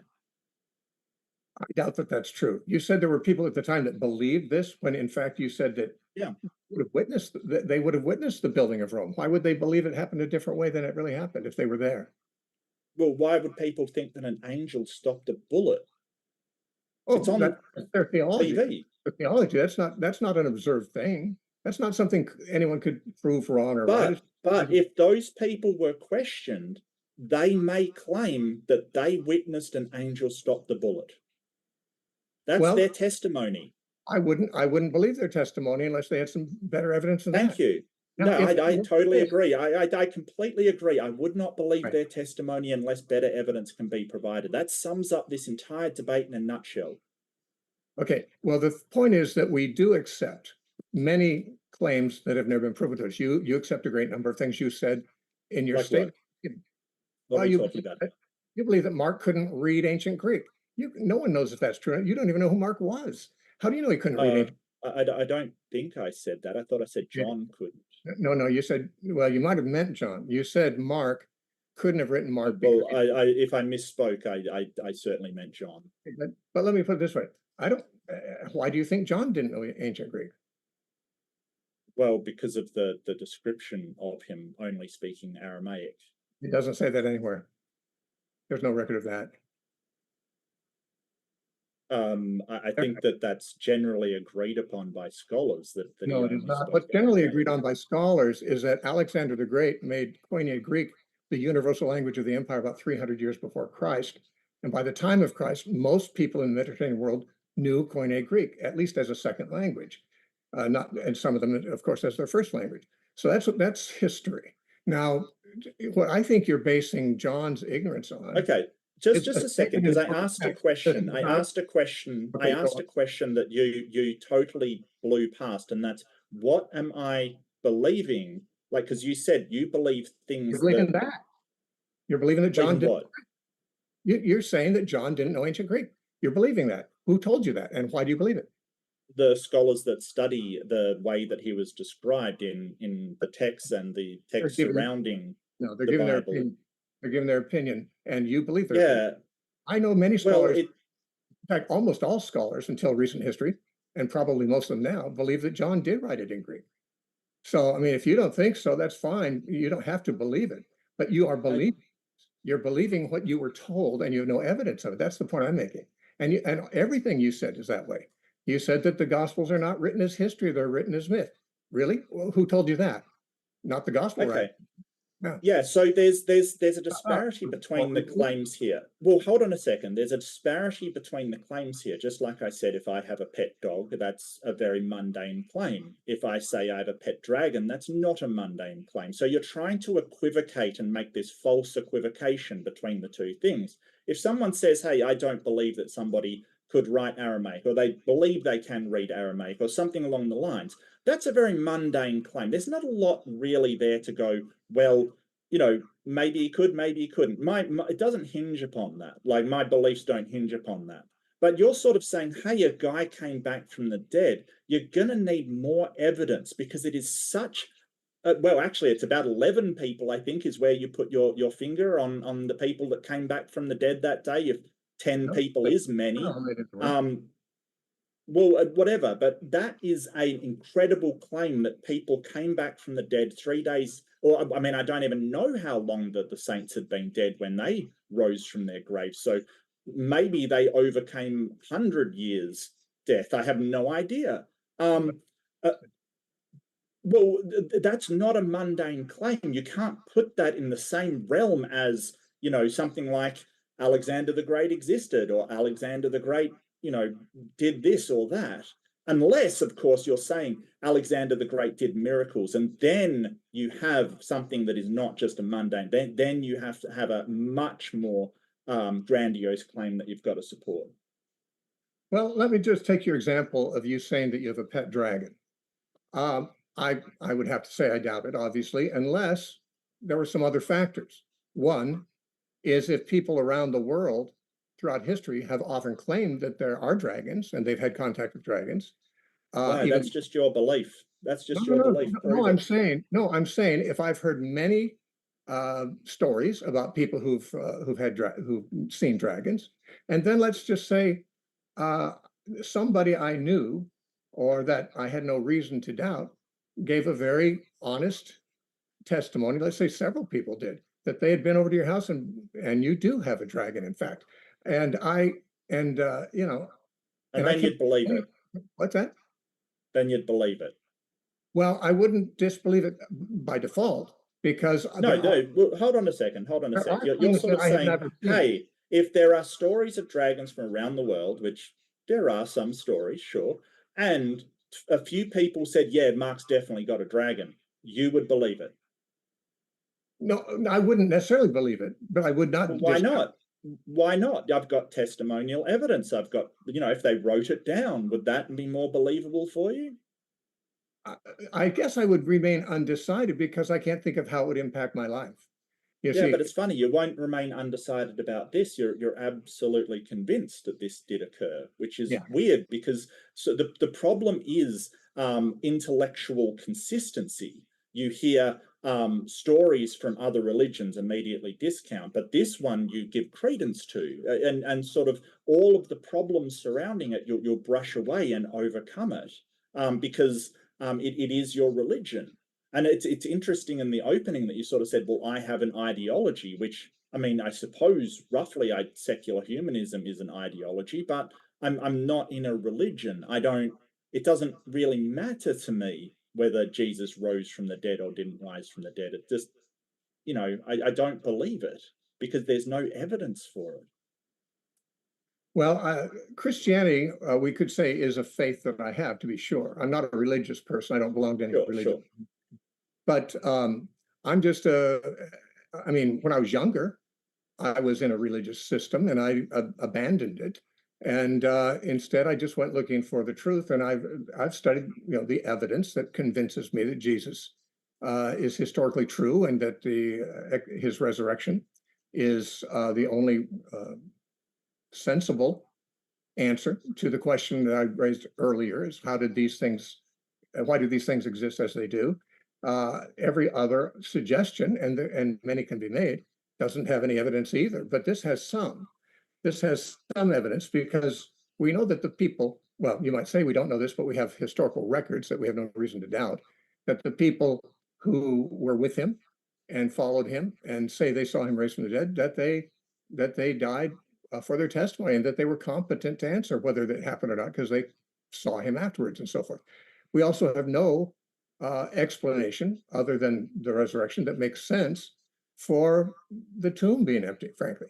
I mean, well, yeah, but that's not how skepticism works. So you sort of said, well, I'm a skeptic. The skeptic basically doesn't believe a claim until there's sufficient evidence based upon how grandiose the claim is, as I explained earlier. But like, you wouldn't believe me even. And I remember a good friend of mine, Ember, sort of talking about a guy that lived in India called Sai Baba. And, sort of died about, I think, the mid-80s from memory. He was a contemporary to us.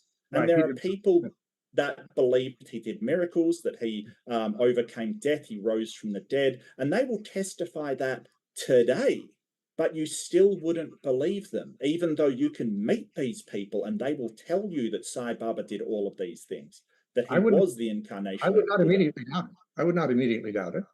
I believe that supernatural things happen both inside and outside of the Christian faith. So I don't rule out the supernatural by, just by default, which is something I think maybe you are more inclined to do. I'm not.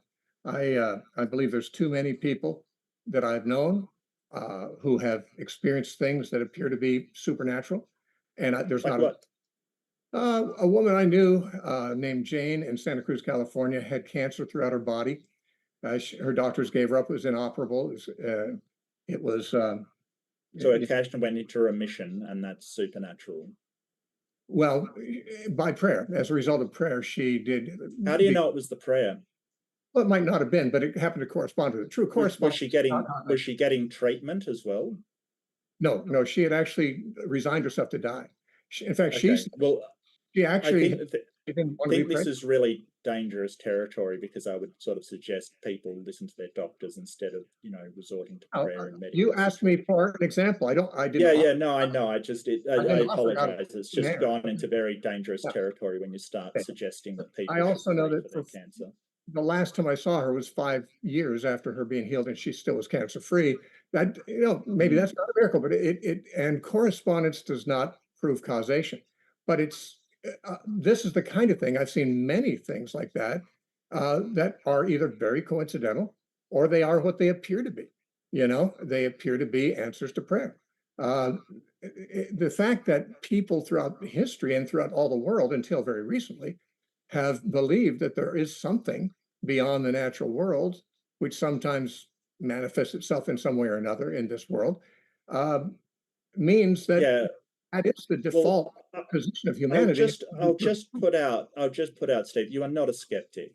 A skeptic will believe something when the evidence is there to suggest it. You're basically saying, well, I don't have a better explanation.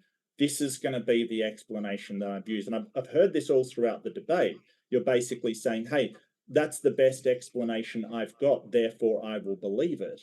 And that is not a skeptic's approach. A skeptic will say, hey, I will reserve my belief and I will not believe it until it actually has been proven to be true beyond a reasonable doubt, basically.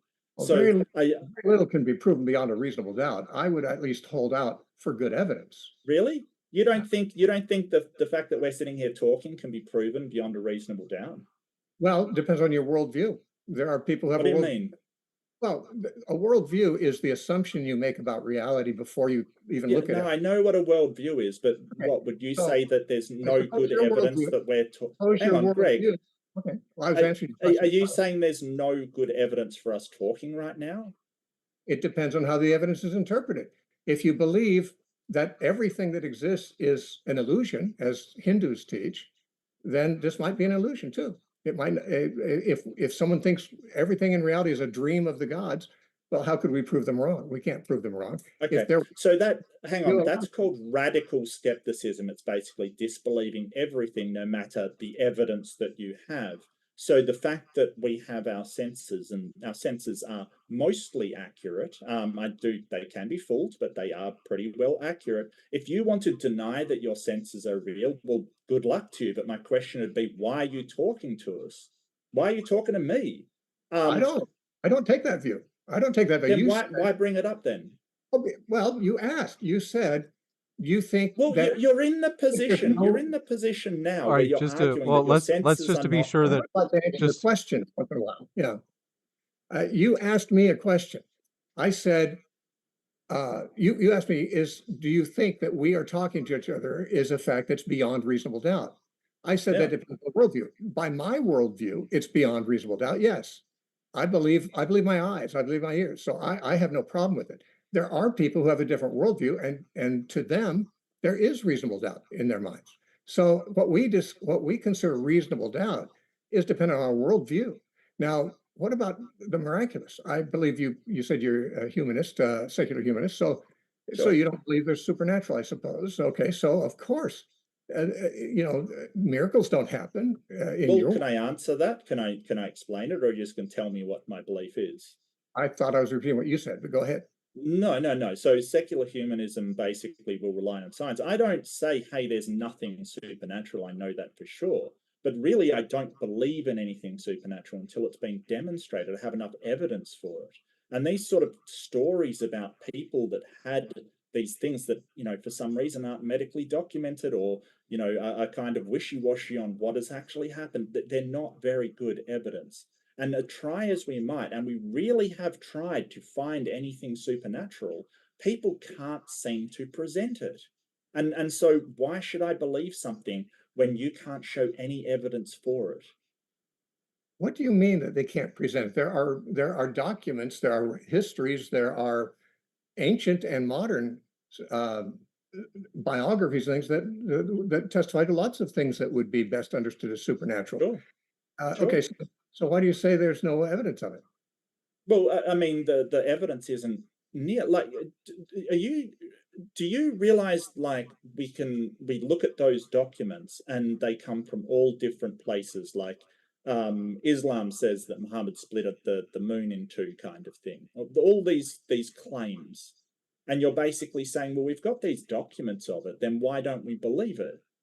Well, how do we see if the documents are actually true about what they claim, or not true and are simply mythology, like we all understand, the Norse gods to be, or the Greek gods to be? How do we check that? Well, in many cases, we can't, just like we can't check any non-supernatural events of the past. I mean, we can't prove that George Washington was the first president, except from documents that people wrote. If no documents existed and it hadn't been passed down, we'd have no idea. That can't be proven from science. That can't be proven from, with a Geiger counter or with a litmus paper. Did George Washington live? Of course not.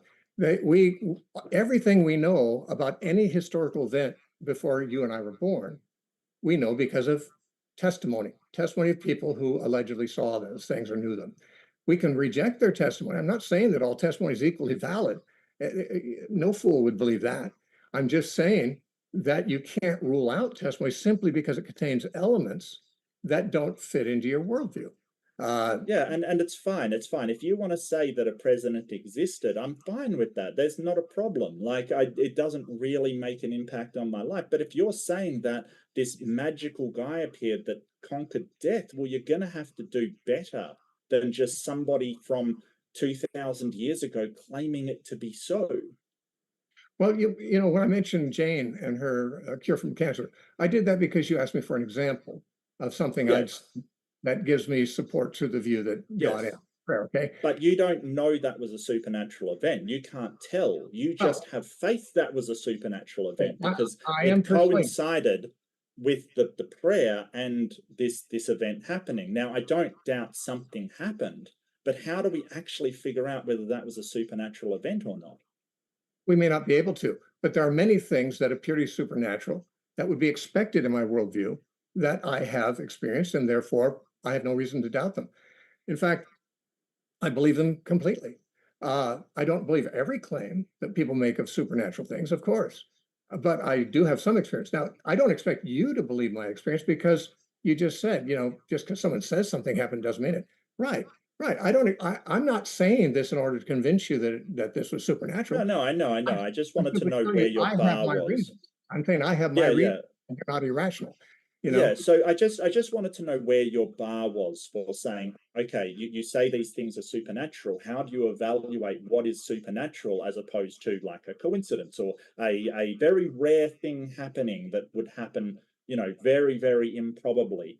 And it seems that your bar is basically non-existent. You just, if you see it as a miracle, you can't check it, you can't investigate it, you can't actually see if it's a miracle. You just say, hey, that's supernatural, and believe it without, and this is what a skeptic would do. They would say, okay, what is the evidence I have? How do I investigate whether this event was supernatural or whether it was just a coincidence or a story from somebody else? And it doesn't seem like you've got any criteria for showing what is supernatural as opposed to a huge coincidence.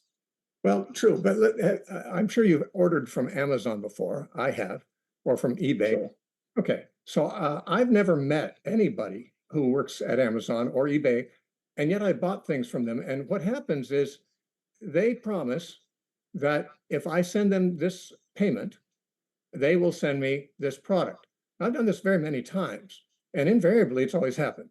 Now, I don't know who those people are, but you couldn't convince me that those products coming to me was unrelated to my having sent the payment. I believe that if I pray and something happens that's inexplicable, and it happens numerous times, maybe hundreds of times in my life, I don't think I'm irrational thinking, okay, there's a relationship between the request and the product, or as it were. Do you pray a lot? Do you pray a lot? Yeah. Are your prayers not answered? Do you pray and nothing comes about?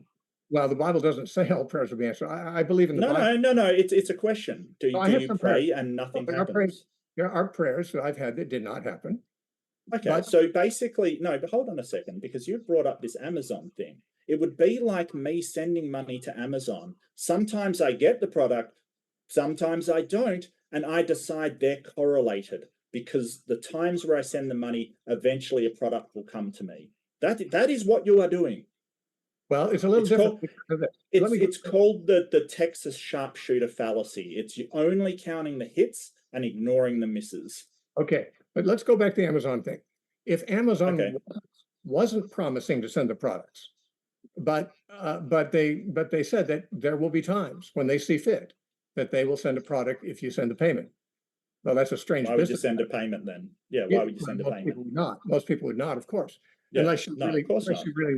unless getting the product. That would be a fool's errand. Really, it's just up to their Yeah, but whim whether you actually get what you want or not. So right. that's Point the, I'm the making. point. The point I'm Why making. pray if they're basically saying, you know, we're not Sounds like you're sometimes it'll like you're looking for an explanation of my thinking, but you don't want me to hear it. You don't want to hear it. Okay. oh, okay. What I would say is this: it'd be a very bizarre business model to be sure, but if Mm-hmm. under those circumstances, I did send money and I did get the product I ordered, I would say there's a correlation there. I might say I'm not sure why these other times I didn't get a product, but I'm not going to say this is a coincidence that I got the very thing I ordered for the exact price I paid. Okay, when it comes to prayer, it's far more complex than most people think. So Because, let me ask you a question. Do you think good things happen to you and you don't even pray for them? yes, yeah, the Bible says God knows what we have need for before we ask. Okay, so the more apt analogy is that you get things from Amazon, sometimes out of the blue with no input from you. Sometimes things just come, and sometimes you order them and the thing that you want comes. And you're basically going through life saying, well, that means that this company, the ordering of it is what's causing it, when in reality, good things come even when you don't order it. So it is not the order that is making the things come, because things are coming anyway. The difference with prayer is that prayer is a relationship between a child and a father, not a business. So let's change the analogy just this much. That the The person analogy is sort of nonsensical at this point. okay, so let's make it not nonsensical.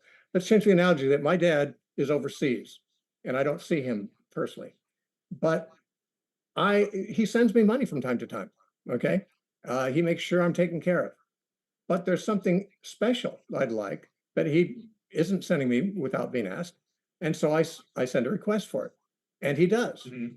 Okay. Now that would, Or not, huh? or not. Or not. Exactly. And if he does not, I would assume that he's either, he has his reasons. Maybe he doesn't have the money. Maybe he doesn't think it's a good expense. I leave that with him since he's the donor. I'm not the one who gets to make the demands. If I, Yeah, so he just doesn't respond to you, doesn't send anything, just ignores you completely. well, he never ignores me completely because he's still in support. But the point is, if he doesn't answer a special request of mine, I can assume either that he doesn't care for me or that he has a good reason for not doing it.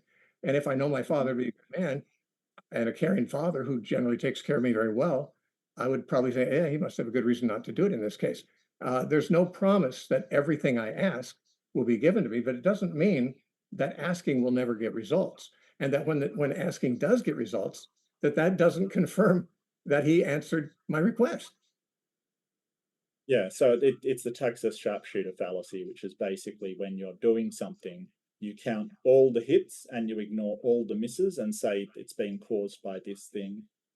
It's a very we've gone way off topic actually, James. I do apologize, mate. It's probably my fault. Usually is. But yeah, we probably should get back on topic. Or how long did you want to go for? I just remember, so we have only 2 hours. I want to be sure I get you guys out of here at a decent time. So we actually probably should jump into the Q&A right now. Okay. We're Yeah, gonna move yeah, through it's 10. these as fast as we can, folks. Thanks very much. And with that, Oliver Catwall says both. If an omnipotent being not limited to Christ gives definitive proof of existence, does this enslave people to recognition of this being as God, quote unquote, with a lowercase g? I think they mean kind of like just creator, thus limiting freedom of choice / opinion. What are your guys' thoughts? I would like to answer, but I think it may be addressed to Mark. Do you want to answer it or do you want me to? I'll be glad to. You can go for it. I'm not Okay. fussed. Yeah, go Yeah. for it. It sounds to me like the question may be coming from a Christian who's saying, even if there is a God, such as Christians believe in, he might not give unmistakable proof of it because that would eliminate our being able to make a choice to believe or not. And if believing is something he values, if trusting him is something he values, he might prefer for us to make a choice to believe without, the evidence being overwhelming. If that's true, I think that may be where the question's coming from, but I'm not positive. I would say that even if God does show proof of himself, it doesn't overwhelm free will, because the miracles of Jesus, in my opinion, were done publicly, and many people who saw them believed, and many who saw them did not. They chose not to believe. When Jesus raised Lazarus from the dead, many people believed in Jesus, but some didn't, and they went and told the Pharisees about it, and they plotted to kill Jesus and Lazarus. They didn't doubt that Lazarus had risen from the dead. They just didn't like the implications, and they didn't want to live with them. So I would say that God can still make himself known without forcing us to believe, because even once in the Bible, it says that God spoke from heaven to Jesus when he was with a crowd with an audible voice. And it says, some said it thundered, and others said an angel spoke to him. So some recognized the words and thought it was an angel. Others just, naturalists, they said, no, it's a natural thing. It thundered. So even if God speaks directly from heaven, a person who wishes to be an unbeliever has the option of saying, no, that was a coincidence. I've sometimes asked atheists, what would it take to prove to you that there's a God? Usually they say something like, well, if he just, write his name across the sky, I'd believe it. I don't think they would. I think they'd find some natural explanation for that. They'd say, well, if he appeared right here before me right now, I'd believe him. Most of them would not. Most of them would say, no, that's got to be a hallucination, or that's a trick is being played on me. I don't want to rush you guys. So sorry. It's just that we have so many questions. If you're able to, Yeah. any last thought on that, Steve, and then we got to kick it over to Mark for him to respond as I'll well. take it over to Mark now. I'll let Mark have it. All right, so if God had unmistakable proof for himself, and you presume that he would want to because he wants people to believe, essentially, there has been people he has given this unmistakable proof to, like Saul on Damascus Road kind of thing, and it did not seem to impact their free will. They chose freely to follow him. Satan apparently knows that God exists, knows his omnipotent power, and doesn't follow him. So I'd see no reason why humans wouldn't have a choice whether they do want to worship this being or not, even if they do know that he exists. The better question is, why doesn't an omnipotent God who can do, it would be trivial to let everybody know he exists and wants them to know he exists, do this because he's done it for other people and it would be absolutely trivial for him? Either he doesn't want people to be confident that he exists, or he doesn't have the power to appear to people to convince them. Well, there's You a got third it. option, but I used my time up. Yeah. Trinity Radio, thanks so much, says greetings all. So glad to see Steve Gregg on Modern Day Debate again. That's right, second time here, Steve. My first time hosting you myself. It's been a pleasure to host both of you, Steve and Mark. This has been such a good conversation. It was like the Q&A I wanted. But anyway, thanks for your support, Trinity. And Bond says, Mark, the United States of America is actually a 2,000-year-old empire. These stories about it starting in 1776 are just myth made up to justify a made-up constitution. All we have is hearsay, not evidence. Obviously, I think they're talking about. Yeah, I think sort of the evidence from this sort of colonial America and say ancient Egypt, for instance, are not on par. I think there's a discrepancy in the sort of recording and the methods used to record history there. So I no, but I believe you. I believe you. Yeah, 2,000-year-old US. Easter from Mantle says, if a collection of documents is extremely contradictory, what is your methodology of determining the truth of it, Steve? Well, if they're extremely contradictory, I'm not sure we could determine what's the truth. That's the point. The Gospels are not extremely contradictory. That's the point I've been making. There are small differences in details that don't make any difference to the credibility of the story. It's as if any three people who tell the same story that they witnessed will give different details, and some of them might even get some of them wrong, but they wouldn't get the main story wrong. And so you're right. I mean, if a lot of documents are extremely contradictory, there'd probably be no way to know which is true unless we had some external verification from independent documents. But in the case of the Gospels, the main evidence we have for everything Jesus did is in the Gospels. but they're not contradictory. Now, they do have a lot of things different about them. I've spent many years and many hours on my website. If you want to listen to my lectures, listen to the alleged contradictions in the Bible. And frankly, my position is a contradiction does not exist unless there are two statements that cannot both be true. And there's very few of those between the Gospels. I'm not sure there's any, but if there are any, This they're very one, few. go Which ahead. one? This one from Even Lord says, a question for, let's say, they said, for both debaters, do you think Christianity is the best ideology in world history? I'll let Mark go first. Obviously, I do. Yeah, I yeah, can agree. sure. Well, if No, you're able to I be don't think extra so. pithy, guys. Sorry, I just have so many Yeah, questions. yeah, sure. So there's better ideologies, especially the ones coming out lately. Obviously, I'm a follower of secular humanism, but I think that religious humanism, as well as normal humanism, is better ideology than straight out Christianity. Theistic humanism does exist in Christianity, but it's that I like about it. The problem with Christianity, like all religious ideologies, is it cannot project into the future. Is it good to do asteroid mining? Is it good to do cloning? Is it good to do skin cell replication? We don't know because that cannot provide any kind of interpretation that can possibly help us with these things. So I think that it was the best at the time. We can do better. Well, the examples you just gave would not be answered by any religious view or worldview. Those are things that would be decided case by case by scientific people, and many scientists are Christians. There's nothing about Christianity that would prevent them from coming to the same conclusions as a secularist on some of those points. This one coming from the Batman says, Mark, you claimed Bible cannot be evidence. They say, does written testimony of women claiming a man abused them count in court as evidence?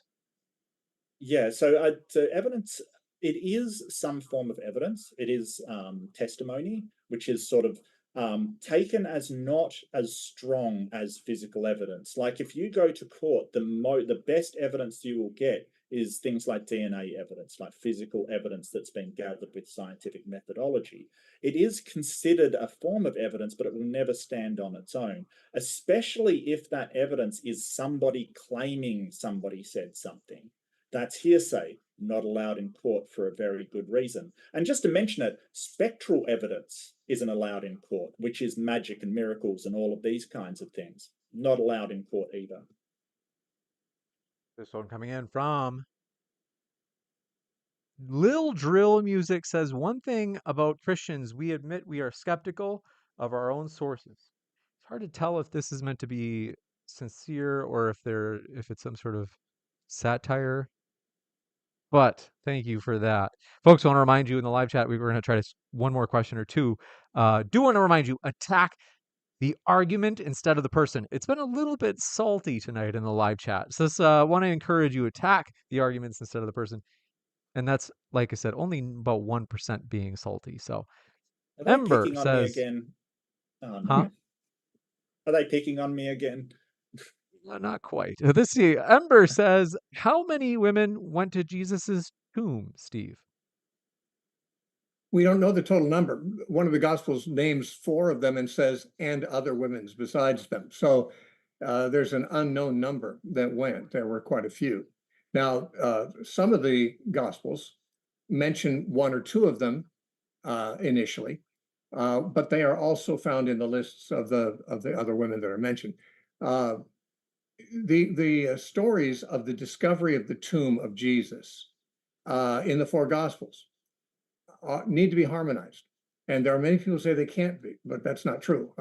They can be harmonized. You can see, for example, when Mary Magdalene came to the tomb, John records her coming alone. But the other Gospels say that she was with the other women when they first showed up earlier, but the other women ran away to tell the disciples when they saw the tomb was open. Mary didn't. And so she got there and saw the angels where the others had not immediately done so. They did later. There's to harmonize the Gospels, just like any 3 or 4 or 5 or 10 historical records about the same event. Harmonizing them is probably the best way to get to the bottom of it. And if you don't have enough ability to harmonize them, you can live with uncertainty as to what was the order of events here, how these are harmonized. But only if they could not be harmonized would there be a problem. And that is not the case with the resurrection appearances. This one coming in from, we're going to squeeze this last one in if you guys are okay with it. How to Rule an Asteroid says, question for Steve, is there testimony you would take in the modern day that would convince you that anything else besides Christianity, in terms of supernatural, anything else exists? I believe lots of things besides Christianity exist in the supernatural. I believe the devil and demons, I believe, are there, and they are the basis for many other religions that are not Christian. One would have, if you mean, is there's what evidence would take to convince me that there are other supernatural faiths that are not Christianity, which themselves render Christianity untrue. I guess what would have to be proven to me is that Jesus didn't rise from the dead, or at least that the people who recorded it can be shown to be dishonest people or people who were incompetent to record it. We don't believe everything we read, but we don't disbelieve everything we read, even very strange stories, unless we know that the reporter is either has an agenda that would make him compromise the truth, or else doesn't know the truth because they're incompetent and they're talking about what they don't know about. These are the tests I would apply to reading any historical or newspaper or watching a news broadcast. If the person's reporting don't know what they're talking about, well, of course, that raises questions about whether I should believe them. If I can see that they're slanting the story for some kind of agenda, that also raises questions about their credibility. But until I see one of those two things, I typically, especially if something's put out there for public consumption and for peer review, I tend to think, okay, they're probably telling the truth unless we find some reason to not think so. I don't generally accuse people of being liars if I've got no evidence against them that they're liars. You got it. With that, want to say, folks, both of our guests are linked in the description. If you have not checked out their links, what are you waiting for? Even if you disagree with someone, there's so much value with reading, you could say, the primary sources, going directly to their sources, understanding it because you yourself read it. Highly encourage you. You can check out our guest links below, and that way you truly understand what it is that they are saying for sure. Want to say thank you very much for our guests, Steve and Mark. It's been a true pleasure to have you guys. Thanks for being with us tonight. Thank you, Mark. Thanks, James. Thanks, Steve. Good talking with you. With that, I'll be back in just a moment with a super short post-credit scene. Stick around, folks, and I'll be back in just a moment. Yeah. I'm not dying. Get out of here.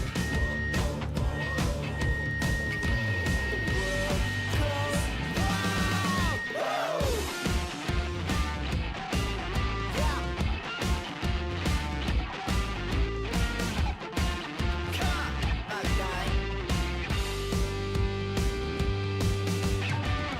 We're dancing in the street. There's nothing left to eat. We're on a winning streak. Going out in style.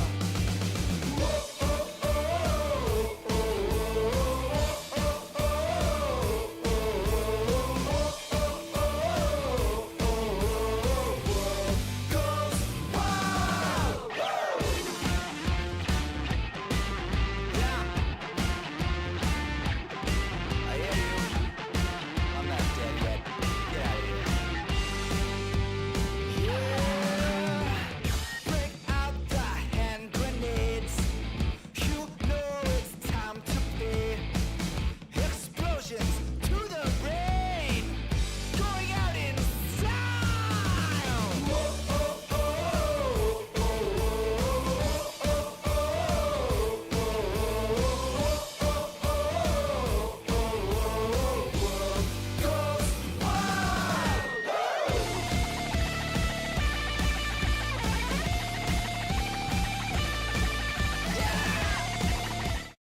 Folks, thanks so much for being here. What an amazing debate. That was a total blast. So I want to say, hope you feel welcome, whether you're Christian, atheist, you name it, no matter what walk of life you're from. I want to say we do appreciate you being here with us at Modern Day Debate. We are, frankly, the only fully neutral debate channel on YouTube.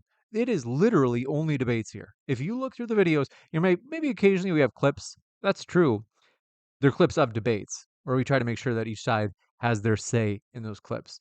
But it really is. There are no position videos on this entire channel. So there's no like, this is the case for Christianity, this is the case for atheism, this is the case for Islam.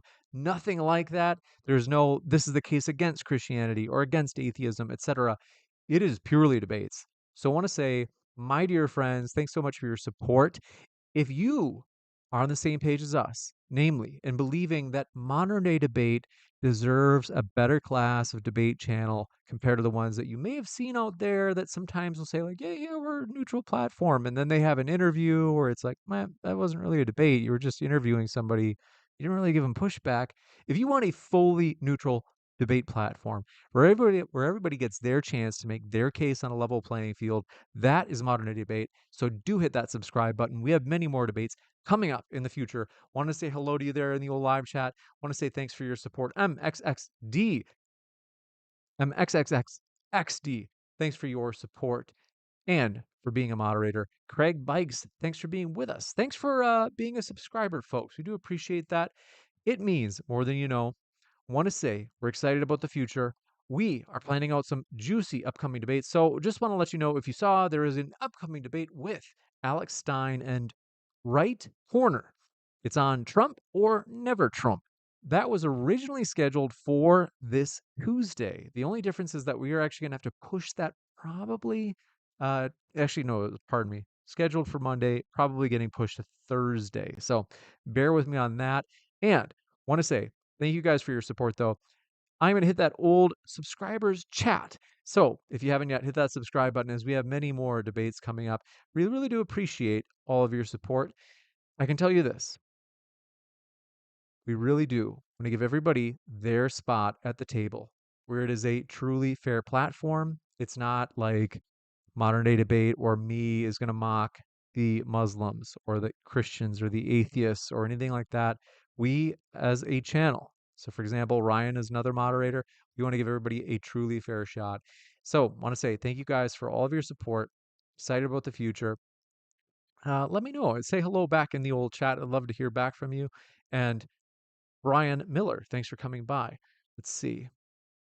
Brian Miller, very sassy there in the old live chat. Oh, I like that. And Skaggs, thanks for coming by. Let's see. Thanks, Narek, for coming by. Craig Bikes, glad to have you here. TGFKA Trickter, thanks for dropping in. Skaggs, happy to have you here. Some music, thanks for being with us, as well as Brian Miller, thanks for dropping in. Tempest, Son of Thunder, thanks for coming by. True Tech, glad to have you with us. Skaggs, glad you're here, as well as Swampy Pubes. Welcome back. Good to see you there. And it's me, Amar Loyal Plumber. Thanks for dropping in. Rasal, glad to have you here, as well as Brian Miller. Carlos Salvador, thanks for being here. Jaws Incarnate, happy to have you with us. Austin Bryant, happy to have you here. Thanks for being with us. Robert DeBrule, thanks for coming by. Seriously, Smaster Optics, glad to have you back. Longtime viewer. Anathema, thanks for being a moderator and a channel member. We do appreciate your support. Thanks, Ryan, for being a channel member. Thanks so much. Binge Thinker, thanks for being a channel member. Thanks for your support. We do appreciate it. Thanks for everything. Really do appreciate you guys. You make this fun. Thanks. No Nonsense says, thanks for bringing us these debates. Thanks so much for your positivity. We got to tell you, we are excited about the future. We are planning on doing big things. So we want to say thank you guys for supporting this fully neutral platform. We will see you at the next debate. Keep sifting out the reasonable from the unreasonable, and we will see you at the next show.